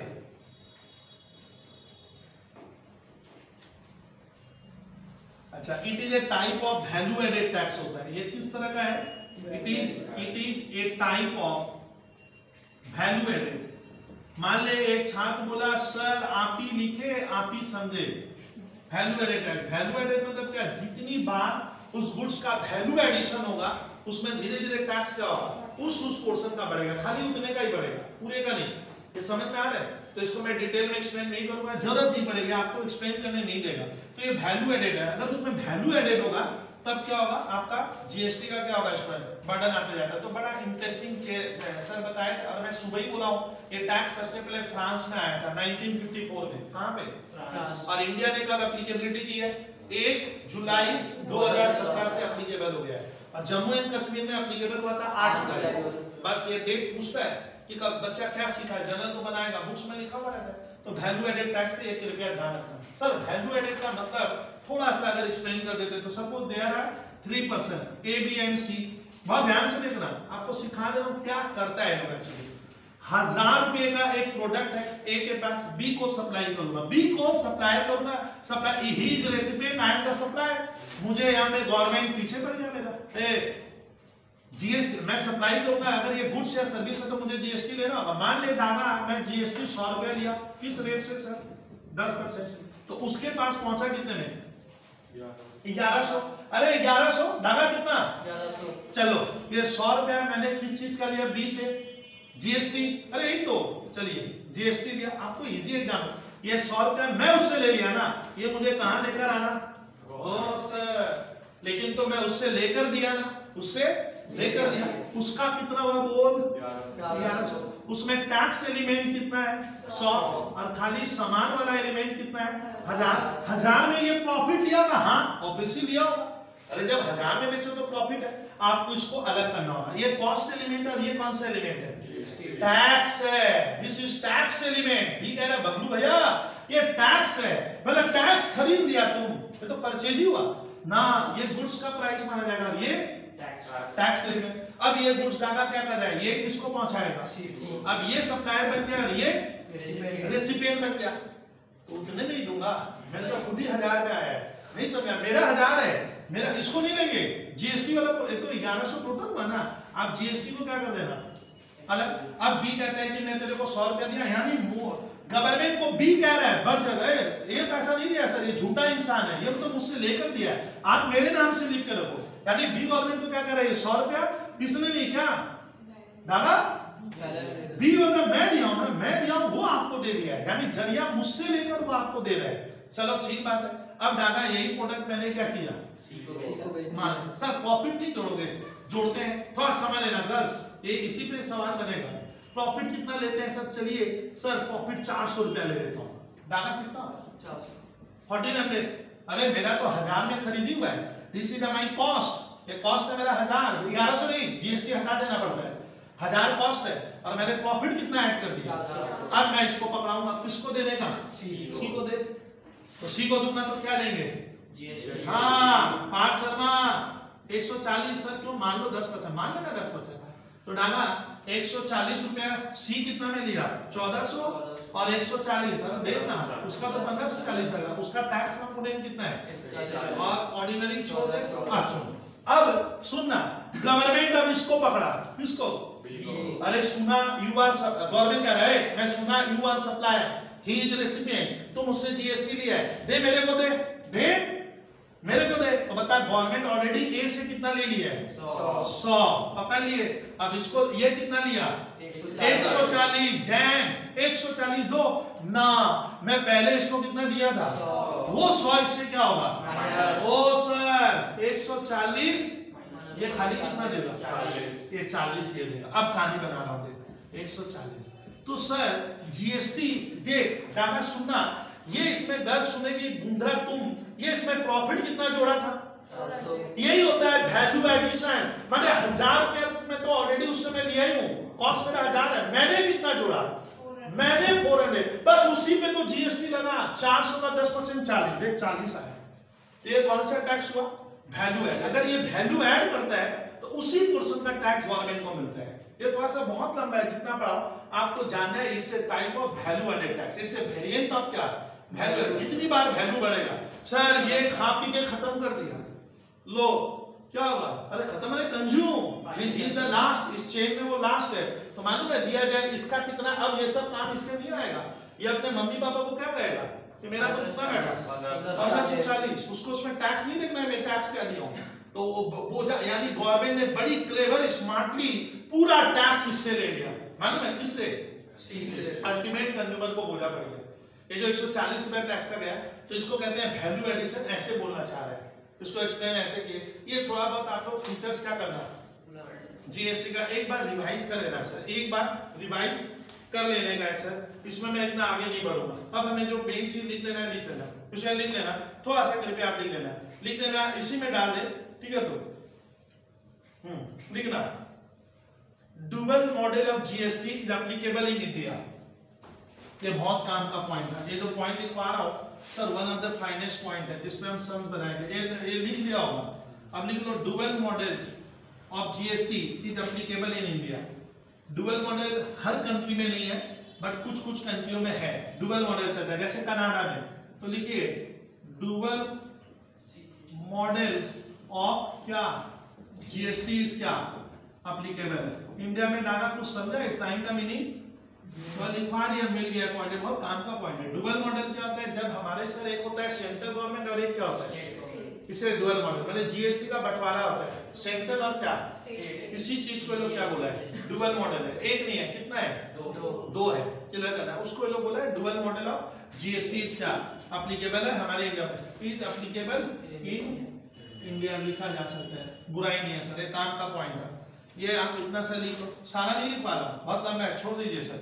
अच्छा अब ये छोड़ देना, हाँ आप एकदम सुना, हाँ सर ये डेस्टिनेशन बेस्ड टैक्स है, तो खतरनाक पॉइंट है, डेस्टिनेशन बेस्ड टैक्स आया है सर, ये सोच के बाहर है, ये कैसे कर दिया सर हमारी गवर्नमेंट ने, ये सोच के, इसका मीनिंग समझोगे तो बहुत लंबा है इसका सर, डेस्टिनेशन बेस्ड का टैक्स का मतलब क्लियर करके फिर एंट्री लिखेंगे। तो डेस्टिनेशन बेस्ड टैक्स में क्या हो रहा है, डागा ध्यान दे कि मैं आपको सर्विस अभी कोलकाता से दे रहा हूं, Kolkata comes under West Bengal, और लेने वाला भी क्या है, आप यहीं बैठे हो, एकदम क्लियर विजन हो रहा है कि सर देने वाला भी कोलकाता में है सर्विस को, या कुछ को लेने वाला भी कोलकाता में।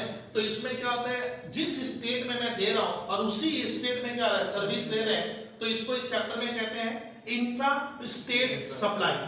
इंट्रा इंट्रा मतलब within the state, not outside the state, within the state को लॉ बोला है इंट्रा स्टेट। तो देने वाला भी है और लेने वाला भी है। एकदम क्लियर आंखों से नजर आ रहा है कि सर कोलकाता में पढ़ा रहे हैं, बैठे बैठे छात्र यहीं पढ़ रहे हैं, तो इसमें दिक्कत नहीं होगी। क्यों बोल दो? क्योंकि मैं दे भी यही रहा हूं। ओरिजिन कहां से हुआ? वेस्ट बंगाल से, और डेस्टिनेशन जहां जा रहे हैं, जहां पहुंच रहे हैं, वो भी वेस्ट बंगाल है। तब इस टैक्स का बंटवारा करना बहुत आसान है, because it's A dual model tax है। तो वो जो टैक्स, अब मैं आपसे सर्विस दिया मैंने, तो आई एम क्या? Supplier, you are recipient. अब मेरे ऊपर सरकार क्या कर दी है? बोले ओ कोचिंग सेंटर हो, जीएसटी लगेगा। कोचिंग सेंटर का रेट है 18%, तो मैं आपसे जीएसटी कितना लूंगा? मैं लूंगा, because I am the supplier, it's my duty. नहीं तो फॉल्ट मेरा है, और तुम रेसिपिएंट हो, तो तुमको वो जीएसटी तेरे बिल में मैं जोड़ के दूंगा। तो लेते ही क्या होगा, उसका बंटवारा बहुत इजी हो जाएगा। मैं ऑटोमेटिक, मैं खुद मैं गवर्नमेंट को, ओ ये वेस्ट बंगाल में पढ़ा है, वेस्ट बंगाल में सर्विस है, उस जितना भी जीएसटी लूंगा उसका 2 बंटवारा हो जाएगा। 2 बंटवारा मतलब कुछ सेंट्रल गवर्नमेंट को मैं डिपॉजिट करूंगा और कुछ, तो हम यहीं पे उसका क्या कर लेंगे? अपोर्शन कर लेंगे। हम खुद बांटेंगे, गवर्नमेंट नहीं, आप बांटो, कितना कितना आपको देना है, पता चल गया। लेकिन मान ले अभी मैं जब पढ़ा रहा हूं, तो कोई बच्चा ऑनलाइन क्लास ले रहा है, ऑनलाइन लो, ऑनलाइन वाला जयपुर में है, राजस्थान में पढ़ रहा है, तब दिक्कत हो गई। मैं सप्लायर यहाँ है, रेसिपिएंट कहाँ है? लो, राजस्थान में रेसिपिएंट है, तो दिक्कत होगा। क्यों? डेस्टिनेशन कहाँ हुआ? सोर्स यहाँ से हुआ, सोर्स का मजा कहाँ लिया जा रहा है? राजस्थान हमारे वेस्ट बंगाल के दायरे में तो आया नहीं, तो याद रखिएगा, तब दिक्कत हो गई। तब याद रखना, नियम बना है, ये लॉ बन गया कि डेस्टिनेशन बेस्ड, जहां तुमने सर्विस दी या गुड्स क्या किया, सप्लाई किए, उस स्टेट को पैसा मिलेगा। तब इस बार मैं बंटवारा नहीं कर पाऊंगा, क्योंकि मुझे तो टैक्स देना था वेस्ट बंगाल गवर्नमेंट को और इधर सेंट्रल को। लेकिन यहाँ मैंने कहा अरे तो राजस्थान का है, बड़ा दिक्कत हो रहा है, उस गवर्नमेंट को देना पड़ेगा मुझे, तो मैं लफड़ा नहीं पालूंगा। ना ना ना, ये सब होता नहीं। मैं एक साथ एक टैक्स दे दूंगा, क्या सेंट्रल गवर्नमेंट को, भैया तुम बंटवारा कर लेना, सेंट्रल गवर्नमेंट भी वही चाहता है। होता है जब दिक्कत आएगी, जब आपका क्या होता है, ओरिजिन जिस स्टेट में है और उसका अल्टीमेट बेनिफिट क्या हो रहा है, कंजम्पशन दूसरे स्टेट में होगा, दूसरा यूनियन टेरिटरी में होगा, समझ में आ रहा है, तब उस स्टेट को क्या होगा, रेवेन्यू मिलेगा। इसको लेकर अपोजिशन है, लेकिन ये लॉ बन गया है सर, आपको मानना पड़ेगा। तो जीएसटी डेस्टिनेशन बेस्ड टैक्स है, जहां अब सर्विस आएगी। अब कहानी समझ गए? तो इसका मतलब सर मान लीजिए सर आप वेस्ट बंगाल में हो, आपके छात्र कहां, आप वेस्ट बंगाल में क्या डाला, खड़े खड़े क्या कर रहे हो, पढ़ा रहे हो, ये आपके क्या हो गए, बात कर, ये स्टूडेंट्स है, ये भी कहां बैठ के पढ़ रहे हैं, वेस्ट बंगाल। तो इसको मैं क्या कहूंगा, इंट्रा स्टेट है, ये intra state supply of goods और सर्विसेज है। इसमें क्या होगा, इसमें जब मैं, अब मैं, ये कौन हुआ, ये लोग कौन है, recipient, recipient, I am the supplier. अब बता यहां कौन खड़ा है, गवर्नमेंट। हमारा डुअल मॉडल है, समझ गए, सीजी और SC, central government, state government. कौन सा स्टेट गवर्नमेंट होता है? सर आपको तो, आप उत्पत्ति यहां से कर रहे हो, सर्विस यहां से दे रहे हो, लेने वाला भी है, काय का लफड़ा। तो जो मान लो उस केस में इसको कहते हैं intra state, within the state हो रहा है, विद इन द स्टेट हो रहा है। मान लीजिए जीएसटी की रेट 18% है, कितनी, 18, तो मैं आपको सर्विस दूंगा और मेरा जो टैक्स इनवॉइस बनेगा, बिल मैं उसमें मैं उसी समय मैं बांटूंगा, गवर्नमेंट नहीं बांटा है, गवर्नमेंट मेरे को तुम बांट, तो 9% दूंगा मैं सेंट्रल गवर्नमेंट को और 9% किसको, स्टेट गवर्नमेंट को। क्लियर कट विजन हो रहा है, आंखों से दिख रहा है सर, डिस्प्यूट नहीं है, तब आपको करना पड़ेगा था। लेकिन मेरा अब ऑनलाइन में भी छात्र पढ़ रहा है, मैं कहां हूं, वेस्ट बंगाल में, आया नहीं मैं, वेस्ट बंगाल, ये मैं ही हुआ। सर ये कौन है, सप्लायर। सर रेसिपिएंट मान लीजिए कहां का दिखाएगा स्कूल के पेपर में, हाँ राजस्थान ले ले, कहीं भी ले ले सर। सर चलिए राजस्थान लेते हैं, डागा कृपया, ये छात्र कहां बैठा है, राजस्थान। इसमें मजा आएगा आपको समझ के, थोड़ा सा बिगनिंग है, ये राजस्थान का है। तो मैं इस बार जो दे रहा हूं, I am in West Bengal, clear cut आंखों से क्या हो रहा है सर, दिख रहा है, इसको तो मैं झुटला नहीं सकता, बट लेने वाला कहां है सर, राजस्थान का, कहां, जयपुर। अब because it's a destination based tax, destination मतलब जहां अल्टीमेट वो गुड्स या क्या होगा, सर्विस दी जा रही है, वो गवर्नमेंट क्या करेगी, 9% राजस्थान गवर्नमेंट का, ओ ऐसा लॉ बना है। लो किसका पत्ता साहब, वेस्ट बंगाल, किसको देना होगा, राजस्थान। तो मुझे जाना पड़ेगा राजस्थान, तब एक दिक्कत होगी, वहां पे भी एक मुझे रजिस्टर, मैं तो दौड़ के क्या हो गया, पागल हो जाऊंगा। तो दौड़ूंगा कहाँ, वहां जाके बदलू सर वहां रजिस्ट्रेशन कराइए।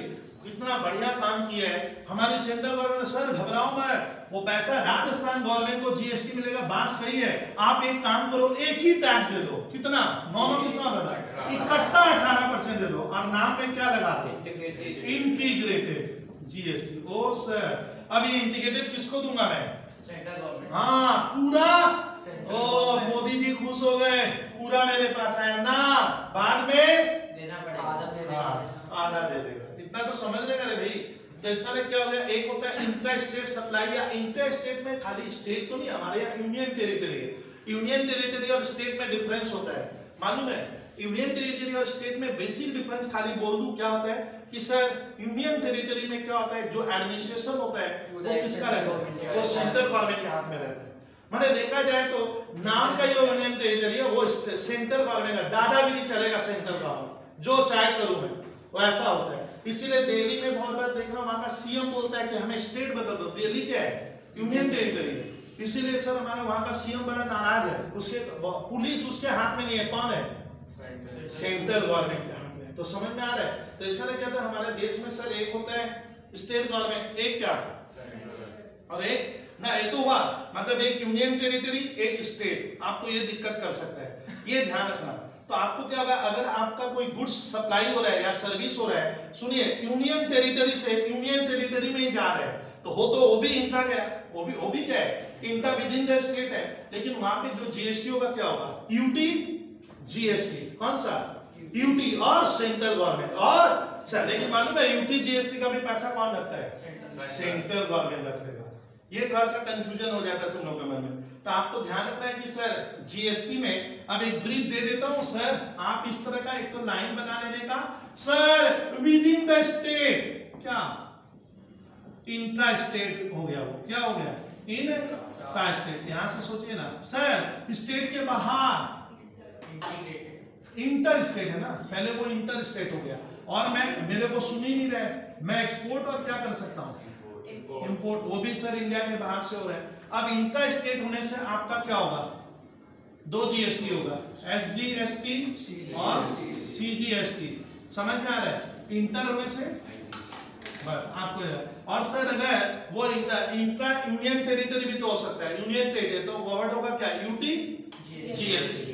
अच्छा मान ले यूनियन टेरिटरी से दूसरे स्टेट में जाएगा, तब भी वो क्या माना जाएगा, इंटर हो गया ना। यूनियन टेरिटरी से क्या हो रहा है, दूसरे स्टेट में जा रहा है। आप चीज समझिएगा बहुत ध्यान से, तो आपको ये ध्यान में रखना होगा। अच्छा यूनियन टेरिटरी कितनी है, कौन कौन सा, 9 किसको लेकर, लद्दाख को उसको लेकर, तब 9। लेकिन आपको ध्यान रखना होगा कि यूनियन टेरिटरी इसने शायद सही बोला है, जम्मू एंड कश्मीर और कौन सा आ गया, लद्दाख, बस 7 थे तो 9 हुए। लेकिन ध्यान रखना, तब स्टेट बात बाकी है। लेकिन ध्यान से सुनिएगा, दिल्ली और पुडुचेरी भी क्या है, दिल्ली, और मैं बता रहा हूँ दिल्ली और जहां तक है चंडीगढ़ भी क्या है, यूनियन टेरिटरी में आता है। किसमें आता है ना, दिल्ली और पुडुचेरी है, वो यूनियन टेरिटरी है। लेकिन याद रखना ना, जीएसटी में उसको स्टेट माना जाएगा, उतना नहीं जाना है। जीएसटी में क्या मानोगे, उसको, क्योंकि उनका ना वहां पे अपना स्टेट लेजिस्लेटिव असेंबली है, विधानसभा है उनका अपना। यूनियन टेरिटरी में एक ही होता है, लेकिन उनका क्या है, अपना होता है। किनका बोल तो होता है, तो वो ध्यान रखना है। लेकिन वो काम नहीं आ रहा है मुझे, तो सम्स में खाली क्या करना है, जीएसटी बनाना है। इंटर स्टेट में 2 टैक्स बढ़ जाएगा, इंटर स्टेट में केवल आईजीएसटी, ये कौन ले लेगा पैसा, सेंट्रल गवर्नमेंट। और फिर जहां डेस्टिनेशन बेस में नहीं बताया, राजस्थान में गया है, फिर सेंट्रल गवर्नमेंट उसका बंटवारा कर लेगा। उसमें हमें ध्यान देने की क्या नहीं है, जरूरत नहीं है। ये आपको बेसिक कॉन्सेप्ट एक बार इतना सा ध्यान रखेंगे, ये डुअल मॉडल है, ध्यान रखना। अच्छा जीएसटी कास्केडिंग इफेक्ट को दूर करता है। कास्केडिंग मतलब टैक्स के ऊपर क्या लगता है, टैक्स वो हट गया ना। देख ये टैक्स कितना लिया था, एग्जांपल दिए थे ना शुरू में, अभी 100 रुपए और 40 रुपए जो लिए थे। तो कास्केडिंग इफेक्ट वर्ड याद रखना, इट एलिमिनेट्स क्या, कास्केडिंग इफेक्ट माने टैक्स ऑन टैक्स, इसमें क्या नहीं है, नहीं लगता है, खाली वैल्यू एडिशन पे लगेगा। ये नॉलेज में रखना। तो हम लोग क्या करते हैं, इसमें फटाफट मैं कुछ एंट्री दिखाकर एक आइडिया दे देता हूँ जीएसटी के ऊपर। लिखो तो पहला सर जीएसटी लेकर 1-2 एंट्री हमें सिखाइएगा। अच्छा जीएसटी बहुत से आइटम पे नहीं भी लगेगा, आपको ध्यान से सुनिए ना। सर इलेक्ट्रिसिटी पे मैं बताया था इलेक्ट्रिसिटी ड्यूटी लगती है, सुनिए इलेक्ट्रिसिटी अच्छा आप 11 के साथ इतना ध्यान रखिएगा, अगर एम्प्लॉयर और एम्प्लॉय का रिलेशनशिप में कोई पेमेंट होता है, माने एम्प्लॉयर अपने एम्प्लॉय को जो सैलरी देता है उसके ऊपर क्या नहीं होगा, ये मना किया, इसको निगेटिव लिस्ट कहते हैं। तो सर हम स्कूल के पेपर में छात्र पूछते हैं सर आप मैं एंट्री कैसे बनाऊंगा, आप खाली हमें क्या कीजिए वो वाला पोर्शन क्या कर दो बता दो, वो मैं लिखवाऊंगा, आपको नहीं सोचना होगा, आपको सोचने की क्या नहीं है जरूरत नहीं रहेगी, ये पेज नहीं जरूरत नहीं है स्टूडेंट, ये भेज भी दूंगा मैं, ये मैं भेज भी दूंगा। हाँ अब देखिए इसमें जनरल एंट्री में जीएसटी एक जगह, ये बेहतर बनाओ, देखो एक एक करके कुछ लिख ले आगे सर, एक बच्चों का आइडिया हो जाए। देखो पहला परचेज गुड्स, ये स्पेशली मैंने आप लोगों के लिए बनाया था अभी लॉकडाउन में, परचेज गुड्स फॉर ₹50,000, बहुत ध्यान से 50,000 प्लस, अब जिससे खरीदे वो मुझसे क्या लेगा, हाँ जीएसटी लेगा, लिखा हुआ है CGST central goods and services tax and SGST मतलब हाँ state, as for state goods and services tax at the rate of 9% each, यानी टोटल रेट क्या है मालूम है 18% है, टोटल 18% है और दो भागों में, अच्छा ये दो भागों में बढ़ती क्या समझिए, गुड्स कहां से खरीदा हूं मैं मालूम है, विद्यार्थी बोल पाएगा, तुम लोग चूंकि WB में पढ़ रहे हैं, हाँ इंट्रा में दो जीएसटी, इंट्रा माने विद इन द स्टेट में परचेज हुआ, समझ में आ रहा है, सप्लायर और रेसिपिएंट इसी स्टेट में, इंट्रा दिया जाए समझी, इंट्रा सर बार बार ये इंट्रा है, ये intra state supplier, West Bengal का मान ले परचेजर है और वेस्ट बंगाल में क्या हुआ परचेज कर रहे हैं, सप्लायर लिखा है वेस्ट बंगाल में, तो टैक्स को दो भागों में बांटेंगे। अब गुड्स खरीदते हैं तो बताइए बिजनेस में क्या हो रहा है, गुड्स आ रहा है, परचेज अकाउंट डेबिट। अब सुनिए परचेज की मात्रा क्या रहेगी 50,000, इसको कहते हैं गुड्स की वैल्यू, समझ थोड़ा समझना, तुम लोग जनरल में थोड़ा कन्वीनियंट हो गया, इजी हो गया ना, व्हाट्स कम्स इन गुड्स और इट्स एन एक्सपेंस, लेकिन जिससे अब सुन मैं क्या हूं खरीदार हूं, सुनिए तो आना, आई एम क्या सुनिए परचेज में क्या हूं, तो देखना मैं आपको कैसे समझाऊंगा, आई एम कौन है रेसिपिएंट, नहीं समझे वो पार्ट ऐसा अच्छा बोलते हो भैया, आई एम रेसिपिएंट, तो जो मुझे सप्लाई किया होगा मुझसे क्या ले लिया होगा जीएसटी लिया होगा, वो जीएसटी तो मैं दिया, वो तो लेकर सेंट्रल गवर्नमेंट स्टेट गवर्नमेंट को देगा, बट लिया तो मुझसे, तो मेरा तो गुड्स का दाम बढ़ गया, लेकिन ना उस गुड्स को इसमें ऐड नहीं करते, सुनिए जीएसटी का पोर्शन इसमें ऐड नहीं होगा, उसका लॉजिक हम लोग आगे सीख लेंगे, तो सर क्या लिखेंगे बोलिए कोई विद्यार्थी, हाँ इनपुट बोलिए इनपुट क्या CGST, लेकिन इसको मैं दिया जाए यहाँ, एक छात्र बोला सर मेरे लिए तो पहाड़ है, मैं याद कैसे रखूंगा, अरे याद क्यों रखना है, तेरा अगर तुम बुद्धि लगा, यू आर रेसिपिएंट, आप रेसिपिएंट हो, आप परचेजर माने यू आर रेसिपिएंट, सामने वाला सप्लायर, रेसिपिएंट मतलब आपके कुछ तो आ रहा है तो वर्ड में इनपुट हो जाएगा, ये यार ना बच्चे कंफ्यूज होते हैं, इनपुट खाने क्या आउटपुट, ये इनपुट हुआ, आपने कुछ इनपुट लिया है, कुछ गुड्स लिया है, इनपुट हुआ, और ये सर मैं तो ऐसे आ रहा हूं, एक बार मैं मानता हूं मेरा एक खर्चा है, बट प्रैक्टिकल सेंस में ये खर्च नहीं है, एक एसेट्स है, या तो एसेट्स है, ये पैसा बाद में मुझे क्या होगा मिल जाएगा गवर्नमेंट से सेटअप, ये तुम समझा प्लीज, तुम लोग के लिए टफ है, ये पैसा एसेट्स है, एक्सपेंस नहीं है, इनपुट जीएसटी मेरे लिए क्या हो गया CGST, मैं दिया हूं तो ये बोल रहा है खर्च है, तो ना ये पैसा मिल जाएगा, हाँ चलिए तब सही है 4,500, सर एक बार और होगा, इनपुट क्या अकाउंट डेबिट कितना, सर थोड़ा वर्किंग दिखाइए ना, दोनों 50,000 पे होगा, दोनों 50 पे होगा, हाथ से क्या चला गया सर कैश, हाउ मच, अब देख, अच्छा ये जीएसटी मैं क्या खुद सेंट्रल गवर्नमेंट को और स्टेट गवर्नमेंट को दे रहा हूं ना, जो सप्लायर था मैंने हाँ वो दे रहा है मुझसे लेकर, that's why it is treated as indirect tax, मुझसे ले लिया इनडायरेक्टली, दिखा रहा है जहां पर दिखा रहा है मैं दे रहा हूं, सेंट्रल गवर्नमेंट देखिए मैं पहुंचाया कौन, मैंने दिया, तो पैसा तो मेरे ऊपर बर्डन आ गया, देख लीजिए ध्यान से, और यहाँ पे मैं समझ में आ रहा है, ये देख लेना भैया, इनपुट सर क्योंकि डेबिट का सोचिए टैक्स बढ़ गया, और ये खाली गुड्स की वैल्यू है, जब प्लस बनाते हैं तो ये अलग से जोड़ेंगे। अच्छा जीएसटी का नॉर्मल रेट मैंने आपको बताया था, जीएसटी की रेट क्या क्या होती है, नॉर्मल रेट एक होती है 0.25%, हमेशा याद रहेगा 0.25, एक होगा 3%, कितना 3 एक होता है 5%, 12%, कितना 12%, फिर 18% और 28%, 28%, बस इतना काफी है। आपको 0.25 और 3 काम नहीं आएगा स्कूल के पेपर में। स्कूल के पेपर में सारा रेट क्या रहेगा, या तो 12 या 18 या 28 रहेगा, ये ध्यान रखिएगा। स्टैंडर्ड रेट नॉर्मली इंडिया मैंने वर्ल्ड में चलती है 15 से 20%, स्टैंडर्ड रेट क्या मोटा मोटी ये चलता है। 5% रेट जीएसटी में लगता है, जो नेसेसरी कमोडिटीज है, मास यूज होता है, तो उसमें कितना लगाएगा 5, फिर या तो 12 या क्या 18, और लग्जरी आइटम पे 20, ऐसे यार ना 5, 12, 18, 28, 0.25 और 3% लगता है ज्वेलरी के ऊपर। किसके ऊपर? हाँ, वहां पे कितना ज्वेलरी खरीदोगे तो वहां पे 3% है। इतना काम नहीं आता हमारे, मैं सिखा दिया। देख ये चलता है। सर यहाँ मशीन खरीदते, मशीन पे भी जीएसटी है। हाँ, इनपुट आपके पास क्या हो रहा है, मैं बोला ना एनी, अभी तो पता है कि गुड्स का मतलब क्या होता है, एनी टाइप ऑफ प्रॉपर्टी, नहीं बोले कमोडिटी क्या होगा, जो मूवेबल इन नेचर है, तो मशीन तो मूवेबल इन नेचर है, तो जीएसटी सब जगह आजकल आ जाएगा, आप बचोगे नहीं। अच्छा गर्ल्स यहाँ मशीन खरीदते हैं, कृपया सुन ले, मशीनरी अकाउंट डेबिट क्या लिखता, फिर इनपुट सीजीएसटी, इनपुट एचजीएसटी, अगर इंट्रा स्टेट है, विद इन द स्टेट का है, तो ये हम लोग इनपुट क्यों लिखे हैं, क्योंकि यहाँ पे 2 टैक्स ऑलरेडी सेग्रीगेट किया हुआ है। इसका ना बच्चा ये सोचेगा वेस्ट बंगाल में मैं ले रहा हूँ और देने वाला भी कहाँ है। हाँ, ये हम लोग वेस्ट बंगाल की तरफ से सोच रहे हैं ना सर, यहाँ पे रह रहे, तो एंट्री नंबर 1 मेरी कंप्लीट हुई। सर एंट्री नंबर 2 लिखिए, ये आप खुद बनाओगे। Purchase goods from Gaurav for ₹60,000, इसको इरेज कर दूं, इसको इरेज कर दो, बच्चे उतार भी लेंगे देखकर। अब लिखो purchase goods from Gaurav for ₹60,000, कितने में भैया 60,000 में। परचेज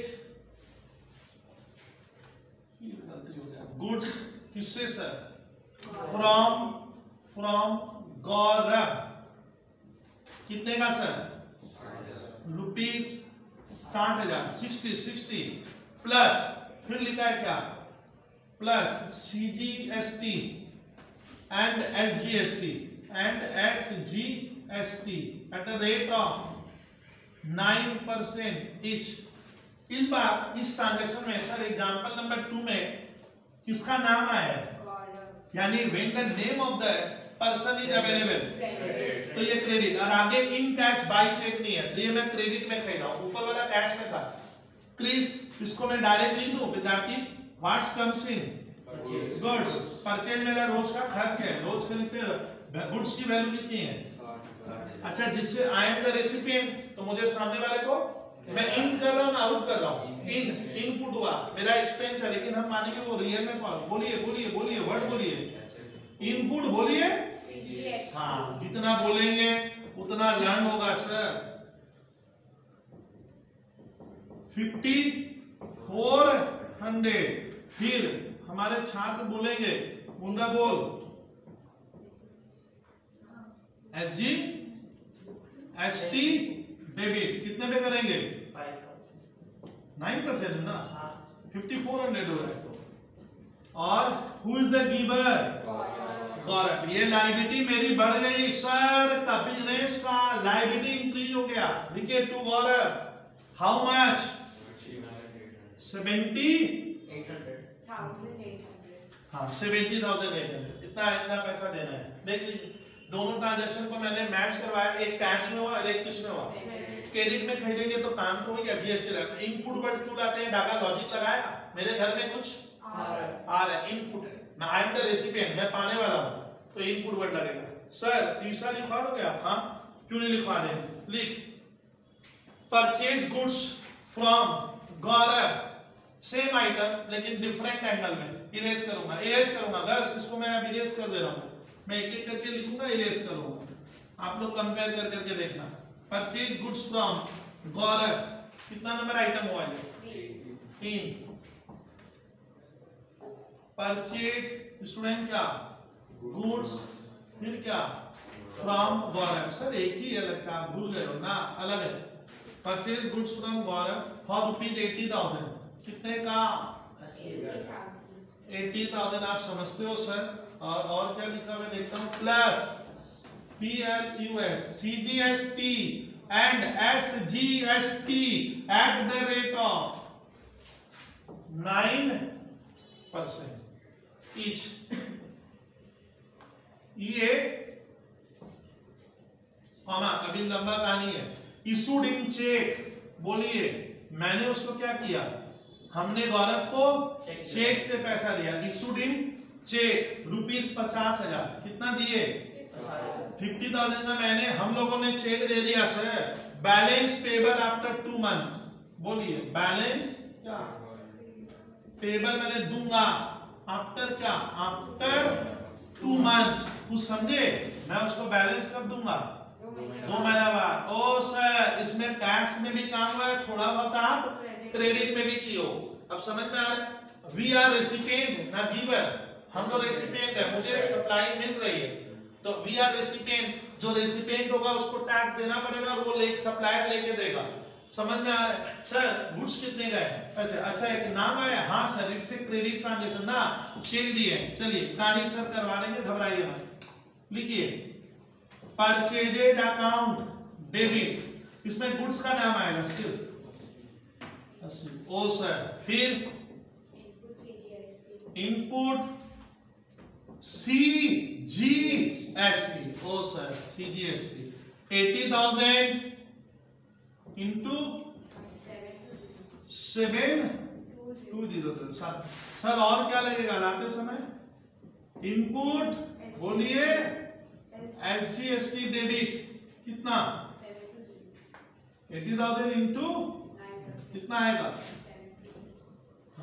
2 गर्ल बोल पाएगी, चेक देंगे ना, हाँ बैंक वर्ड लगेगा। थोड़ा मुंडा बता, चेक से देंगे तो आपके साथ होगा क्या, बैंक बैलेंस बढ़ेगा ना घटेगा, ऐसे बात करते हैं सर। बैंक बैलेंस घटेगा, घटेगा तो क्रेडिट, मेरा घट रहा है भैया तो बैंक बैलेंस घटेगा तो क्रेडिट होगा कितने से, और बाद बाकी अभी उसको देना बाकी है, ये क्रेडिट में। गौरव बाद में लेगा भैया, फ्री का नहीं है। कितना है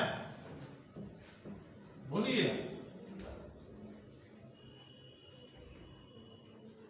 34 कितना होगा, 400।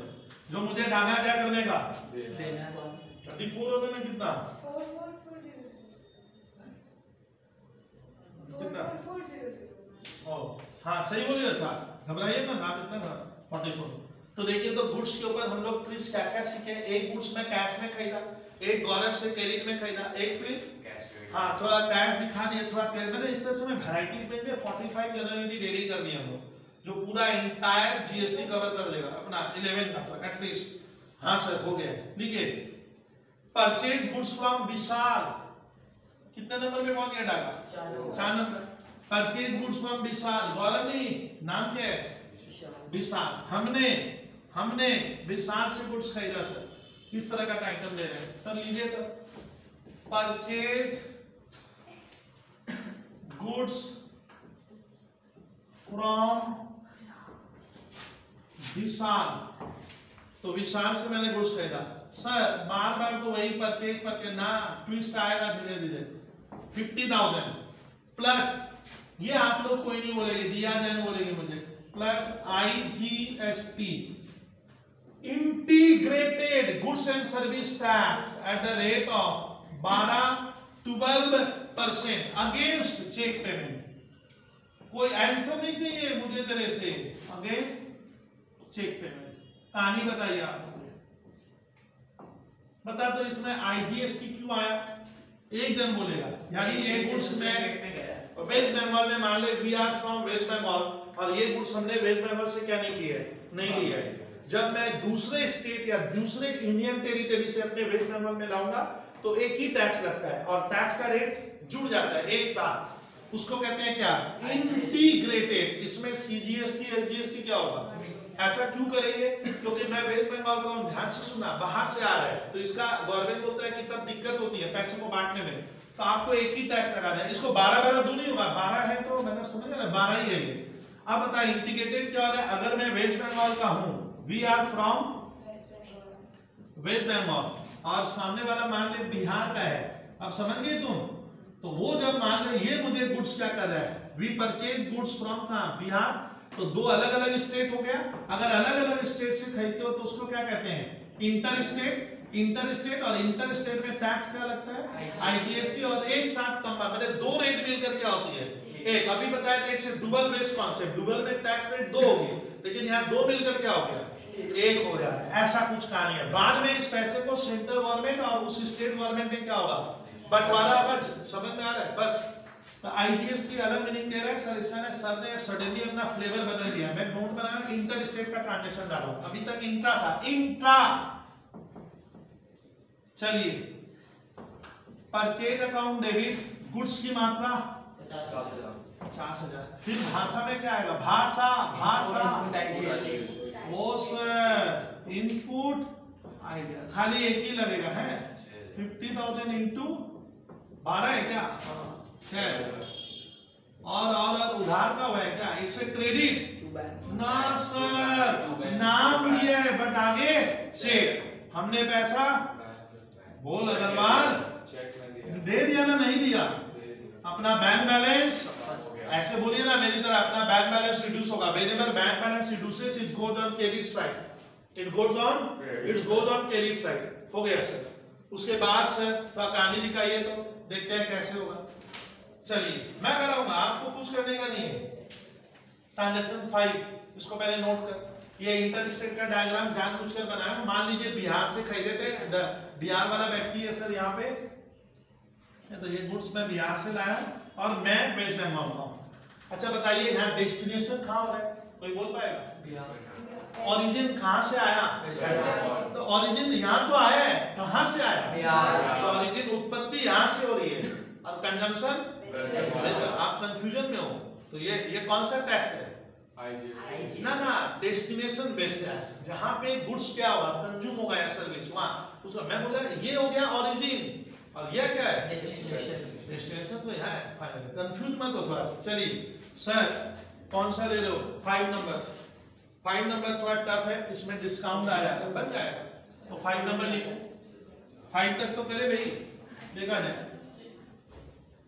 5 इरेज कर दे रहा हूँ, ये बहुत अच्छा दे रहा हूँ, इससे कॉन्सेप्ट बिल्ड हो जाएगा। देखिए परचेज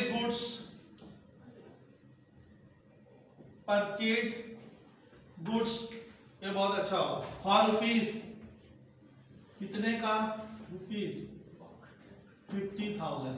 चलिए सर, फ्रॉम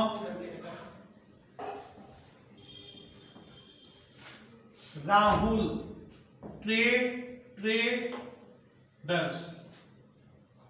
एट 10%, एकदम बच्चे की तरह बताऊंगा इसको, ट्रेड डिस्काउंट। हमने राहुल से क्या किया, गुड्स परचेज किया 10% ट्रेड डिस्काउंट के साथ, प्लस बंदा आप जीएसटी लेगा मुझसे, CGST एंड SG क्या ST eight the rate of 9% क्या ची एंड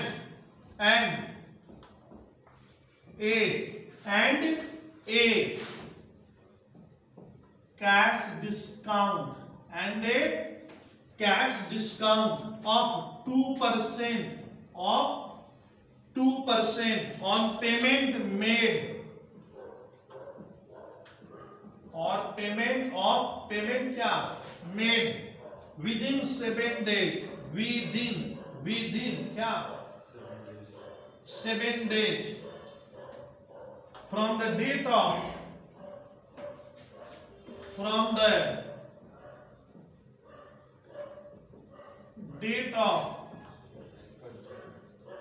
ट्रांजैक्शन। सब मैं कराऊंगा, तुम लोग लिखो from the date of transaction.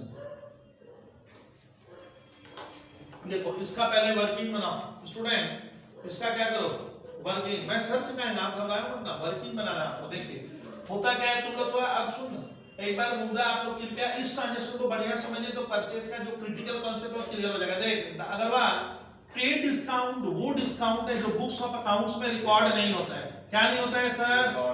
O sir ऐसा बात है, हाँ ऐसा बात है।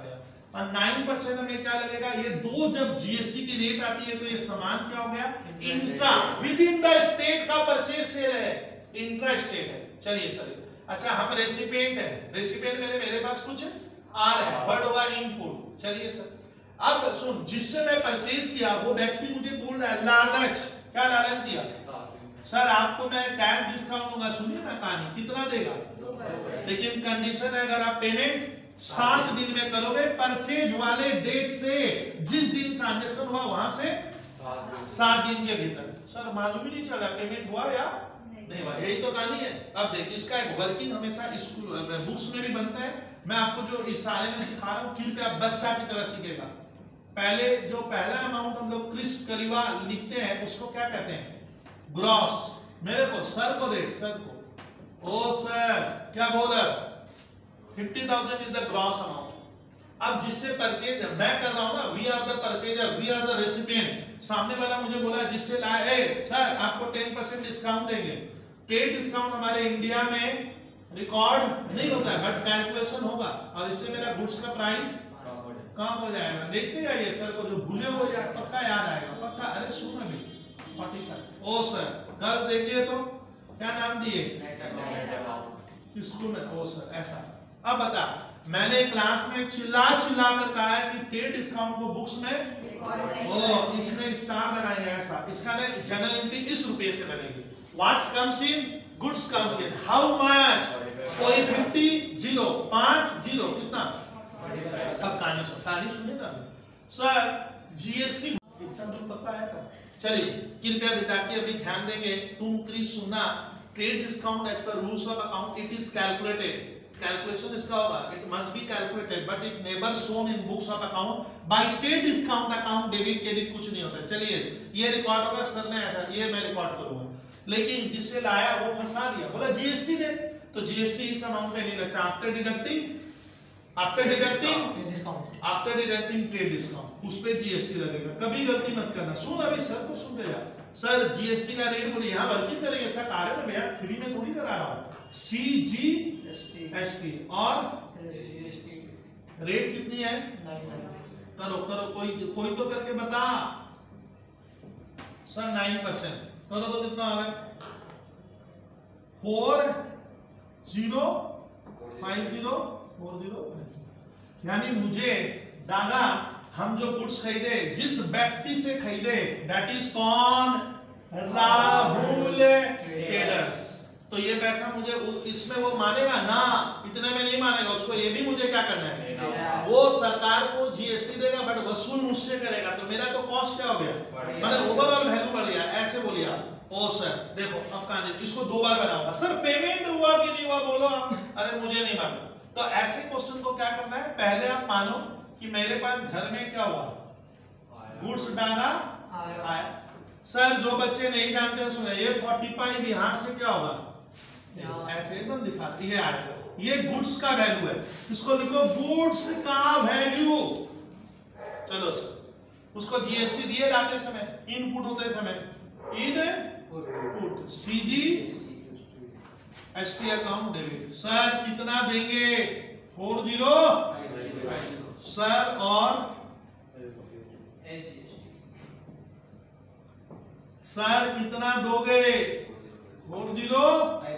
अब नीचे वाला लाइन सुन, मुद्रा जैन कृपया आप लोग सुनिएगा, पेमेंट लिखा है कि 7 दिन में अगर देंगे, तो मुझे तो डागा क्या नहीं है, पता नहीं है whether we make payment within 7 days और क्या नॉट, ये तो कंफर्म है। जब वो बोला है 7 दिन में देना है, तो ये तो क्लियर होगा कि मैं उस समय नहीं, अगर देता तो लिख देता ना इमीडिएट सेटलमेंट हो गया, तो हम मानेंगे ये पैसा राहुल ट्रेडर को मैंने अभी दिया नहीं, तो इसका उसका नाम लिखेंगे, who is the giver, credit the giver, इसको भूलिए मत। तो राहुल ट्रेडर, सर कितना होगा, अरे एडलेस करके कृपया बता, 53,100 आएगा। ओ सर सुन अभी कहानी बनेगी, इसमें ट्विस्ट है। एक मुझे छात्र बोला, सर आपको कौन सपना आता है क्या, आप दिए कि नहीं दिए मालूम ही नहीं चला। अरे तो मैं तो बोल रहा हूँ कि शॉपकीपर मुझे बोला है विद इन 7 डेज, मतलब मैं उस समय पॉकेट से नहीं दे रहा हूँ, तभी ना बोला है विद इन 7 डेज में दोगे तो 2% डिस्काउंट होगा, समझ में आ रहा है, विद इन अच्छा मान ले अगर मैं 7 डे में दूंगा तो इसका एक एंट्री और बना।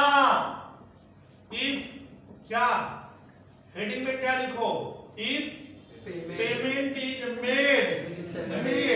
हाँ very good with in 7 days। Sir 7 दिन में दे दो ना सर। देखिए जैन बताना भैया कि अब 7 दिन बाद अपने देंगे ना गांव देगा। गांव मतलब बाहर वाला, कौन देगा? अपने देंगे। तो बता तेरे बिजनेस से क्या गया? कैश ना राउ, उसको बोलने देना। हाँ cash goes out, cash goes out. Who is the receiver? Rahul. वो अपना लायबिलिटी क्या हो रहा है? कम हो रहा है। राहुल इधर डेबिट द, मुझे फॉर्मूला याद कर ले, debit the receiver, debit the receiver, debit the receiver. Who is the receiver? Rahul. और लायबिलिटी खत्म हो रही है, राहुल खत्म है, अब देना नहीं रहेगा मेरे को। मान लो 7 दिन में दे गया वर्मा, सॉरी दादा 7 दिन में क्या? राहुल को दे दिए पैसे। अरे अपने देकर आ गए सर, अपने देकर आ गए। कितने दिन में?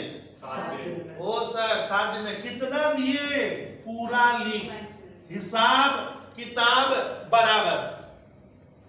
सर जेब से पैसा, अब जैन हमारे जेब से पैसा निकालेंगे, कितना निकालेंगे? जैन चेक तो नहीं है पूरा। अरे बोलने दो उसे, पूरा लेंगे क्या? 2% मेरे को बोले थे 2% ज्यादा ना कम देंगे। वो सर ऐसा बात है क्या? हाँ तो हमें कुछ कम देना पड़ा तो इनकम हुआ। इनकम याद आ रहा है? थोड़ा तो भूलना मत, भूलने से नहीं सीख पाएगी। क्या वर्ड आएगा मालूम है? हाँ डिस्काउंट के साथ क्या? अब देख तुम लोग इसको कैसे करेगा? देख 53 सर को सुनना, 100 का क्या? 2 पर। ओ तब जेब से तुम पैसा पूरा निकालेंगे ना, थोड़ा कम लेकिन लिखेंगे पूरा। अब राहुल ट्रेडर कितना पाता है मुझसे? 0, कुछ नहीं देने का। हिसाब किताब इक्वल हो गया सर, ना लेना ना देना। अब 2% करो कोई विद्यार्थी, 1062 1062। ओ सर अब इसको माइनस करके पैसा निकाल लीजिएगा 52038। ये इस तरह का था। अगर पेमेंट हम कितने दिन में कर देते हैं? नहीं समझी गर्ल्स? With in 7 days. ये देख लो डिस्काउंट रिसीव सर मेरे लिए इनकम है क्योंकि मुझे कम देना पड़ा। आप सर पढ़ाते हो क्रेडिट साइड में इनकम और गेन आता है, तो it's the word of an income और कैश गोज आउट और हु इज द रिसीवर। अब तुम लोग ध्यान रखना, अब क्या बचा है अकाउंट्स में? नहीं, अब आपका ब्रेन धीरे धीरे डेवलप होता जाएगा रोज करते करते। ये देखिए ये कट के क्या हो गया शर्मा, सॉरी पार्ट 0 हो गया, तो ये 0 हो जाएगा, ना लेना बैलेंस इज 0।